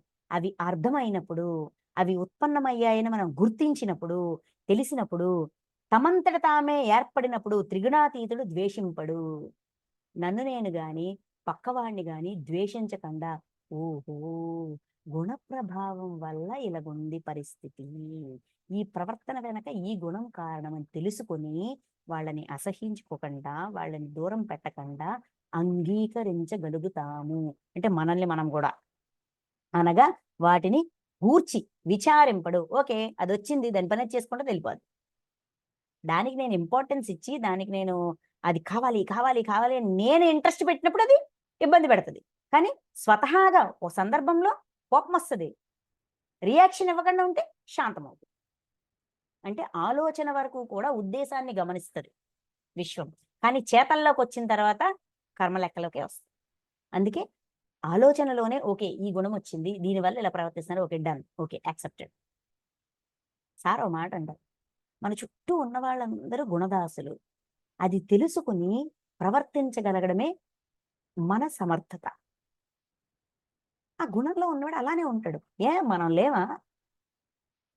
ఇప్పటికీ ఉన్నాం. అయితే వాళ్ళు కొంచెం ఎక్కువ, వాళ్ళు 10 సందర్భాల్లో చూపిస్తే మనం 4 సందర్భాల్లో చూపిస్తాం. ఎవరైనా అంతే. అది అర్థం చేసుకొని సమస్థితిలో ఉండగలగడం, అది చెప్తారు. చెప్తూ అట్లే అవి తొలగిపోయినప్పుడు వాటిపై కాంక్షింపడు. అవి వెళ్ళిపోతాయి. ఏ గుణం యొక్క ప్రభావం ఎక్కువసేపు ఉండదు, కొంతసేపు ఉండదు, తర్వాత మాయమైపోతుంది. అప్పుడు మళ్ళీ కావాలి కావాలి అని కాంక్ష ఉండదు. అనుకోకుండా వచ్చినప్పుడు బాధపడ్డు, అలాగని వెళ్ళిపోతున్నప్పుడు మళ్ళీ కావాలి కావాలని ఆ ఆతృత ఉండదు. సాక్షిగా ఉంటుంది. అందుకే ద్రష్ట అన్నారు. సాక్షిగా ఉండి అర్థం చేసుకొని మౌనం అవుతారు. అసహించుకోరు, ద్వేషించరు, కోపగించుకోరు. వాడు ఇటువంటి వాడనే అభిప్రాయాన్ని ఏర్పరచుకోరు. సమస్థితిలో ఉండి అందరినీ అంగీకరించగలుగుతాడు గుణాలకి అతీతంగా ఉన్నవాడు. అనగా ఎల్లప్పుడూ ఒకే స్థితిలో ఉండును. ఒకే స్థితిలో ఉంటారు. ఇంకా 2 శ్లోకాలున్నాయి. కంప్లీట్ చేస్తాను. సారీ లేట్ అయిపోయింది. త్రిగుణములకును వాటి కార్యరూపములైన శరీరేంద్రియ అంతఃకరణ వ్యాపారములకును ఏమాత్రము చెలించక గుణాలకి అవి ఇంద్రియాలతో శరీరంతో చేసే పనులకి గుణాల వల్ల మనం చేసే పనులకి ఏమాత్రము చెలించక త్రిగుణాతీతుడు ఉదాసీనుని వలె అంటే సాక్షి వలె ఉండును. సాక్షిగా ఉంటాడు. బేసిక్‌గా మనం ఎక్కువ ఏమంటాము, నేను ఎంత చక్కగా ఉన్నా, ఎంత పద్ధతిగా ఉన్నా కూడా వాళ్ళు నన్ను ఇబ్బంది పెడుతున్నారు, నన్ను మాటలు అంటున్నారు అని అంటుంటాం. పక్కవాడి నుంచి బాధొచ్చినప్పుడు, ఓహో! ఈ గుణాల వల్ల వీడిలా ప్రవర్తిస్తున్నాడు. ఓకే. పోన్లే అబ్బా! వాడిష్టం, వాడి కర్మ, వాడిష్టం అని యాక్సెప్ట్ చేయగలగడం. ఈ అంగీకారం వల్లే బంధాలు నిలబడతాయి. భౌతిక జీవితంలో సుఖం వస్తాది. సాక్షిగా ఉండడం. గుణముల యందు ప్రవర్తిల్లుచున్నవని అర్థం చేసుకొని ఆ అవగాహనతో ఎదుటి వ్యక్తిని అంగీకరించగలగడం, మనల్ని మనం అంగీకరించగలగడం, మనల్ని మనం మార్చుకోగలగడం. ఇలా చేయడం వల్ల గుణముల యందు ప్రవర్తించుచున్నవని తలంచును. అలా అనుకుంటాడు. అనుకుని అతడు సచ్చిదానంద ఘన పరమాత్మ యందు ఏకీభావ స్థితుడై ఉండును. పరమాత్మ యందు ఏకీభావ స్థితుడు. అంటే ఇక్కడ వీడితో గొడవ పెట్టుకోడు. యూనివర్స్‌కి అడుగుతారు. ఈ మనిషి నాతో ఎందుకు గొడవ పెట్టుకుంటున్నాడు? ఇక్కడ నా తప్పేముంది? నా లోపమేముంది? నేనేం సరి చేసుకోవాలి? అక్కడికెళ్ళి ఇన్ఫర్మేషన్ అడుగుతారు. ఇక్కడ డిస్కషన్ ఉండదు. ఇక్కడ గమనిక ఉంటది. ఇక్కడ సాక్షి ఉంటది. అంటే భౌతికంగా గమనిస్తాం. సాక్షిగా ఉంటాం. అంతా ఇన్ఫర్మేషన్ గ్యాదర్ చేస్తాం. ఇదంతా పట్టుకొని అక్కడికెళ్తాం. పరమాత్మ దగ్గరికెళ్తాం. ఎళ్లి ఏంటి కథ? ఏంటి సంగతి? నా కథ ఏంటి? ఎందుకు నేనిది ఫేస్ చేయాల్సొస్తుంది? వాడి గుణం కావచ్చు. నా కర్మేమైనా ఉందా? నా లెక్కేమైనా ఉందా? నేనేం సరి చేసుకోవాలి? నా లోపమేంటి? స్థితంగా ఉండడం. సచ్చిదానంద ఘన పరమాత్మ యందు స్థితంగా ఉండడం. Information technology. మన ఇన్ఫర్మేషన్ తెచ్చుకోవడం. ఇక్కడ నాకు బాధ కలిగిందయ్యా. నాకెందుకు బాధ కలిగింది? నేనేమైనా ఈ బాధ ఇచ్చానా? లేదంటే ఆ గుణం ప్రభావం నాలో ఇంకేమైనా ఉందా? లేకపోతే ఏంటి లెక్క? అని అక్కడ అడుగుతాం. ఇక్కడొచ్చిన యాక్షన్‌కి అక్కడ రియాక్షన్ ఇస్తాం. అంటే డ్రీమ్ వరల్డ్ ద్వారా యూనివర్స్‌ని అడుగుతాం. పరమాత్మ యందు ఏకీభావ స్థితుడై ఉండును. మీరు చెప్పండి నాకు లెక్క. దాన్ని బట్టి నేను రియాక్షన్ ఇవ్వాలా వద్దా నేను డిసైడ్ చేసుకుంటా. ఎందుకంటే నాకు రీజన్ కావాలి. రీజన్ లేకుండా ఎవడు ఊరుకుంటాడు? ఎందుకు ఊరుకుంటాం? ఊరుకోగలమా? సాధ్యమేనా కారణం తెలియకుండా ఊరుకోవడం? కారణం అక్కడ అడుగుతాం.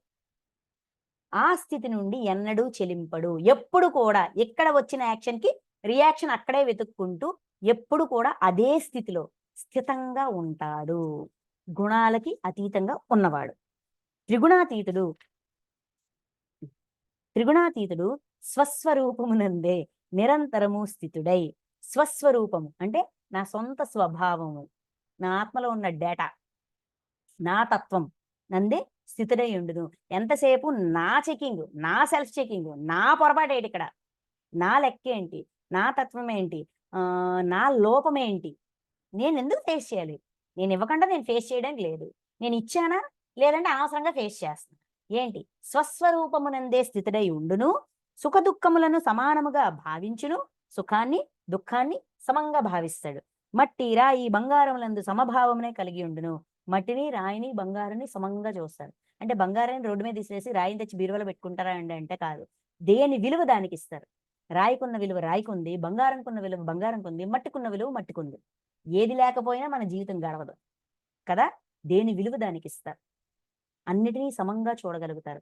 ప్రతి దానికి ఒక విలువ ఉంది. ప్రతి దానికి ఒక అర్థం ఉంది. ప్రతి జన్మకు ఒక పరమార్థం ఉంది. అందరూ సమానమే అనే ఈక్వాలిటీ వస్తది. అనగా ఈ మూడింటి యందును గ్రాహ్య, త్యాజ్య భావములను కలిగి ఉండును. గ్రహించాల్సి వచ్చినప్పుడు గ్రహిస్తారు. వదిలేయాల్సి వచ్చినప్పుడు వదిలేస్తారు. అంటే అటాచ్‌మెంట్, డిటాచ్‌మెంట్ ఈ బ్యాలెన్స్ ఉంటది. అతడే ధీరుడైన జ్ఞాని. జ్ఞాని అనలే. ధీరుడైన జ్ఞాని. అంటే ధైర్యంగా ఉంటారు. సత్యం ఇదే. తత్వం ఇదే. కాబట్టి నాకేం పర్వాలా. నేను ఒప్పుకుంటా. నేను అనుభవిస్తా. నేను భరిస్తా. నేను తెలుసుకుంటా. నా లెక్క నేను చూసుకుంటా. నా లెక్క నేను సరి చేసుకుంటా.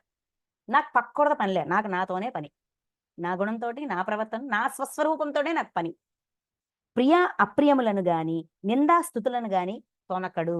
ప్రియము అప్రియము, నచ్చింది నచ్చంది, నిందా స్తుతి, నిందించడం, తప్పు పట్టడం, స్తుతి, పొగడ్డం, వీటన్నిటి పట్ల తొనకడు. ఏదైనా జరగని వచ్చేది తీసుకుంటాడు. ప్రతిదీ మంచిని చెడుని రెండింటినీ తీసుకుంటాడు. ఎందుకు ప్రతిదీ లెర్నింగ్ గా మారుస్తాడు. ప్రతి దాన్ని కూడా లెర్నింగ్ గా మారుస్తాడు. ఇందులోంచి నేను ఏం నేర్చుకోవాలి, ఈ నింద నుంచి ఏం నేర్చుకోవాలి, ఈ స్తుతి నుంచి ఏం నేర్చుకోవాలి, ఈ నచ్చిన దాని నుంచి ఏం నేర్చుకోవాలి, ఈ నచ్చని దాని నుంచి ఏం నేర్చుకోవాలి, ఇలాగ ప్రతిదీ కూడా లెర్నింగ్ గా మారుస్తారు. నిరంతర యూనివర్స్ కనెక్టివిటీ అనగా రెండింటి యందు సమస్థితిలో ఉండును. రెండింటి ఈక్వల్ గా చూస్తారు, సమభావం సమస్థితిలో ఉంటారు. మానవ యందును మిత్రుల యందును శత్రువుల యందును సమభావంతో ప్రవర్తించువాడును విద్యుక్త కర్మలను ఆచరించుచు కర్తృత్వ భావమును కర్తృత్వాభిమానము లేనివాడు అయినవాడు త్రిగుణాతీతుడు. త్రిగుణాతీతుడు ఎవరయ్యా అని డెఫినేషన్ అడిగారు కదా. మానవు అవమానం యందు, మిత్రుల యందు శత్రువుల యందు సమభావం, ఈక్వల్, సమభావంతో ప్రవర్తించువాడు. ఎదుటివాడు నన్ను శత్రువుగా చూసినా, నన్ను మిత్రుడిగా చూసినా, నన్ను అవమానించినా, నన్ను గౌరవం ఇచ్చినా, ఎలా ఇచ్చినా కూడా అందరి పట్ల నా ప్రవర్తన ఒకేలా ఉంటది. తిట్టను, పొగడను, నార్మల్గా నా సహజ తత్వంతో నేను ప్రవర్తిస్తాను. ఒక స్థితిలో ఉండడం అంటే అవతలవాడు కాదు, మనం సమస్థితిలో ఉండడం. విద్యుక్త కర్మలను అలా ఉంటూ, విద్యుక్త కర్మలు అంటే చెయ్యాల్సిన పనులు చేయడం, విద్యుక్త కర్మలను ఆచరించుచు కర్తృత్వాభిమానం అంటే నేను చేశాననే అభిమానం, నా వల్లే ఈ పని జరిగింది, నేను కర్తని అనే అభిమానాన్ని విడిచిపెడుతూ నాకు చేసే అవకాశం వచ్చింది, నేను చేశాను, అయిపోయా. నాకు అవకాశం ఇచ్చింది ఈ టీం, ఈ జోగులాంబ టీం నాకు ఒక అవకాశం ఇచ్చింది ఒక క్లాస్ చెప్పడానికి. సో నాకు ఛాన్స్ దొరికింది, ఆ ఛాన్స్ నేను వినియోగించుకున్నా. దేనికోసం? నా కోసం, నా ఎదుగుదల కోసం, నా గుణాల్ని నేను సరి చేసుకోవడం కోసం, నా గుణమేంటో నేను తెలుసుకోవడానికి. అంతే తప్ప ఎవరో నేర్చుకుంటారు, ఎవరో వింటారు, ఏదో అయిపోతుందని కాదు. విద్యుక్త కర్మ, ఇది నేను చేయాల్సిన పని. యూనివర్స్ నాకు అవకాశం ఇచ్చింది, ఇది విద్యుక్త కర్మ. దీని పట్ల కర్తృత్వాభిమానం లేకుండా ఉండడం. నేనే చేయగలను, ఇంకెవరు చేయలేడు. ఓయమ్మో బోల్డ్ మంది ఉన్నారు చేసిన వాళ్ళు, చెప్పిన వాళ్ళు 190 మంది ఉన్నారు. 1,000,00,000 లింగాల్లో నేను బోల్డ్ లింగం అంతే. కాకపోతే ఇందులోంచి నేనేం నేర్చుకున్నాను, నా దృష్టి ఎప్పుడు కూడా నా లెర్నింగ్ మీద ఉన్నప్పుడు కర్తృత్వాభిమానం రాదు. నా పని, నా లెర్నింగ్, అంతే. ఇంతకు మించి నా దృష్టి, నా ఫోకస్ ఇంక దేని మీదకి వెళ్ళవు. అది చెప్తున్నారు. అలాగా ఉన్నవాడు, లేనివాడు అయినవాడు త్రిగుణాతీతుడు, గుణాలకి అతీతంగా ఉన్నవాడు చెప్తూ, అనన్య భక్తి యోగము ద్వారా నన్నే నిరంతరము భజించువాడును ఈ 3 గుణములకును పూర్తిగా అతీతుడైన వాడు నాకు పురుషుడు సచిదానంద ఘన పరబ్రహ్మ ప్రాప్తికి అర్హుడగును. అంటే అనన్య భక్తి యోగము ద్వారా ఏమి జరిగినా కూడా పరమాత్మ నన్ను విడిచిపెట్టరు. ఎందుకంటే ఆ మూల ప్రకృతి తల్లి, ఈ పరమాత్మే తండ్రి కాబట్టి నాకు ఏ అవసరం ఉన్నా, నాకు ఏ డౌట్ ఉన్నా, ఏ బాధ ఉన్నా, ఏ కష్టం ఉన్నా కూడా నేను అక్కడి నుంచి సమాధానం తెచ్చుకోవచ్చు. నాతో కనెక్ట్ అయి ఉన్నారు, నాలో ఉన్నారు, నాతో ఉన్నారు, నాకు ఇన్ఫర్మేషన్ ఇస్తారు అనే విశ్వాసం. అనన్య భక్తి అంటే అనంతమైన విశ్వాసం. అంటే డౌట్ లేని, సంశయానికి తావులేని విశ్వాసంతో యోగము ద్వారా, భక్తి యోగం ద్వారా నన్నే నిరంతరం భజించేవాడు, పరమాత్మ యందు విశ్వాసం ఉంచినవాడు ఈ 3 గుణములకు పూర్తిగా అతీతుడై ఏ గుణాన్ని ఎప్పుడు ఎక్కడ ఎంత వాడాలో అంతే వాడుతూ దాన్ని బాధించడానికి కాకుండా తన జ్ఞానాన్ని పొందడానికి వినియోగించేవాడు గుణాతీతుడు. అగు పురుషుడు సచ్చిదానంద ఘన పరబ్రహ్మ ప్రాప్తి అర్హుడగును. ఎప్పుడు ఆ నిరంతర కనెక్టివిటీ ఉంటది.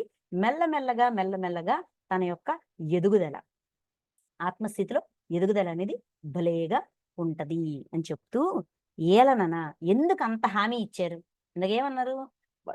పరమాత్మ ప్రాప్తి వస్తది అని హామీ ఇచ్చారు. ఎందుకు హామీ? ఏలనన అట్టి శాశ్వత పరబ్రహ్మకును అమృతత్వమునకును సనాతన ధర్మమునకును అఖండానందమునకు నేనే ఆధారము. శాశ్వతమైనది ఏది పొందాలన్నా కూడా పరమాత్మ ద్వారా మనం పొందొచ్చు. ఆయన నుంచి ఆ జ్ఞానాన్ని పొందుతూ మనం అనుభూతి చెందొచ్చు. అందుకని ఖచ్చితంగా నా తత్వాన్ని అర్థం చేసుకుంటారు, ఆ స్థితికి ఎదుగుతారు అని గుణాల గురించి ఒక అవుట్లైన్ ఇచ్చారు. అంతేకాదండి, రాను రాను ఇంకొక 2, 3 చాప్టర్స్ ఉంటాయి. మొత్తం గుణాలే. నేను మాట్లాడే మాట ఏ గుణంతో మాట్లాడుతున్నానో కూడా చెప్తారు. ఇది మీరు అవకాశం ఇస్తే ఇంకో క్లాస్‌లో డిస్కస్ చేద్దాం. Thank you masters. Thank you so much. చాలా టైం తీసుకున్నాను. సారీ. Okay madam. అసలు మీరు సారీ చెప్పకూడదు మేడం. మేమే మీకు చాలా చాలా కృతజ్ఞతలు చెప్పాలి. ఎంత బాగొచ్చిందంటే క్లాసు. ఒక చిన్న మన గుణాలన్నీ సరిజేసుకోవటం ఎలా అనే దాంతో స్టార్ట్ చేసి ఇద్దరు ఫ్రెండ్స్ అని చెప్పి మొత్తం భగవద్గీత మొత్తం దీనిలోనే చెప్పారు. ఎంత ఎంత బాగంటే మన గుణాలని మనం ఎలా సరి చేసుకోవాలి, ఎదుటి వాళ్ళలో మనం ఎలా చూడాలి, అంటే మన లెర్నింగ్ ఏంటి, ఇవన్నీ చాలా చాలా గొప్పగా చెప్పారు మేడం. మళ్ళీ మాకు ఒకటి కాదు ఇంకా 2, 3 క్లాసులు ఇవ్వాలని కోరుకుంటున్నాను మేడం. ఒక్క నిమిషం మేడం, ఒక్క నిమిషం ఎవరు మాట్లాడద్దు. మళ్ళీ నెక్స్ట్ వీక్ కూడా మేడంది క్లాస్ ఉంది. ఎందుకంటే ఇది ఒక రోజుతో పోయేది, ఇది ఒక రోజుతో అవదు. ఈ సబ్జెక్ట్ చాలా పెద్దది. ముందుగానే నాకు అనిపించింది, మేడము మనం పిలుస్తున్నాము, ఈ సబ్జెక్ట్ చాలా పెద్దది, ఎలా మళ్ళీ అడగాలంటే ఏమైనా అంటారేమో అని డౌట్ ఉన్నింది. కానీ మేడమే ఈ సబ్జెక్ట్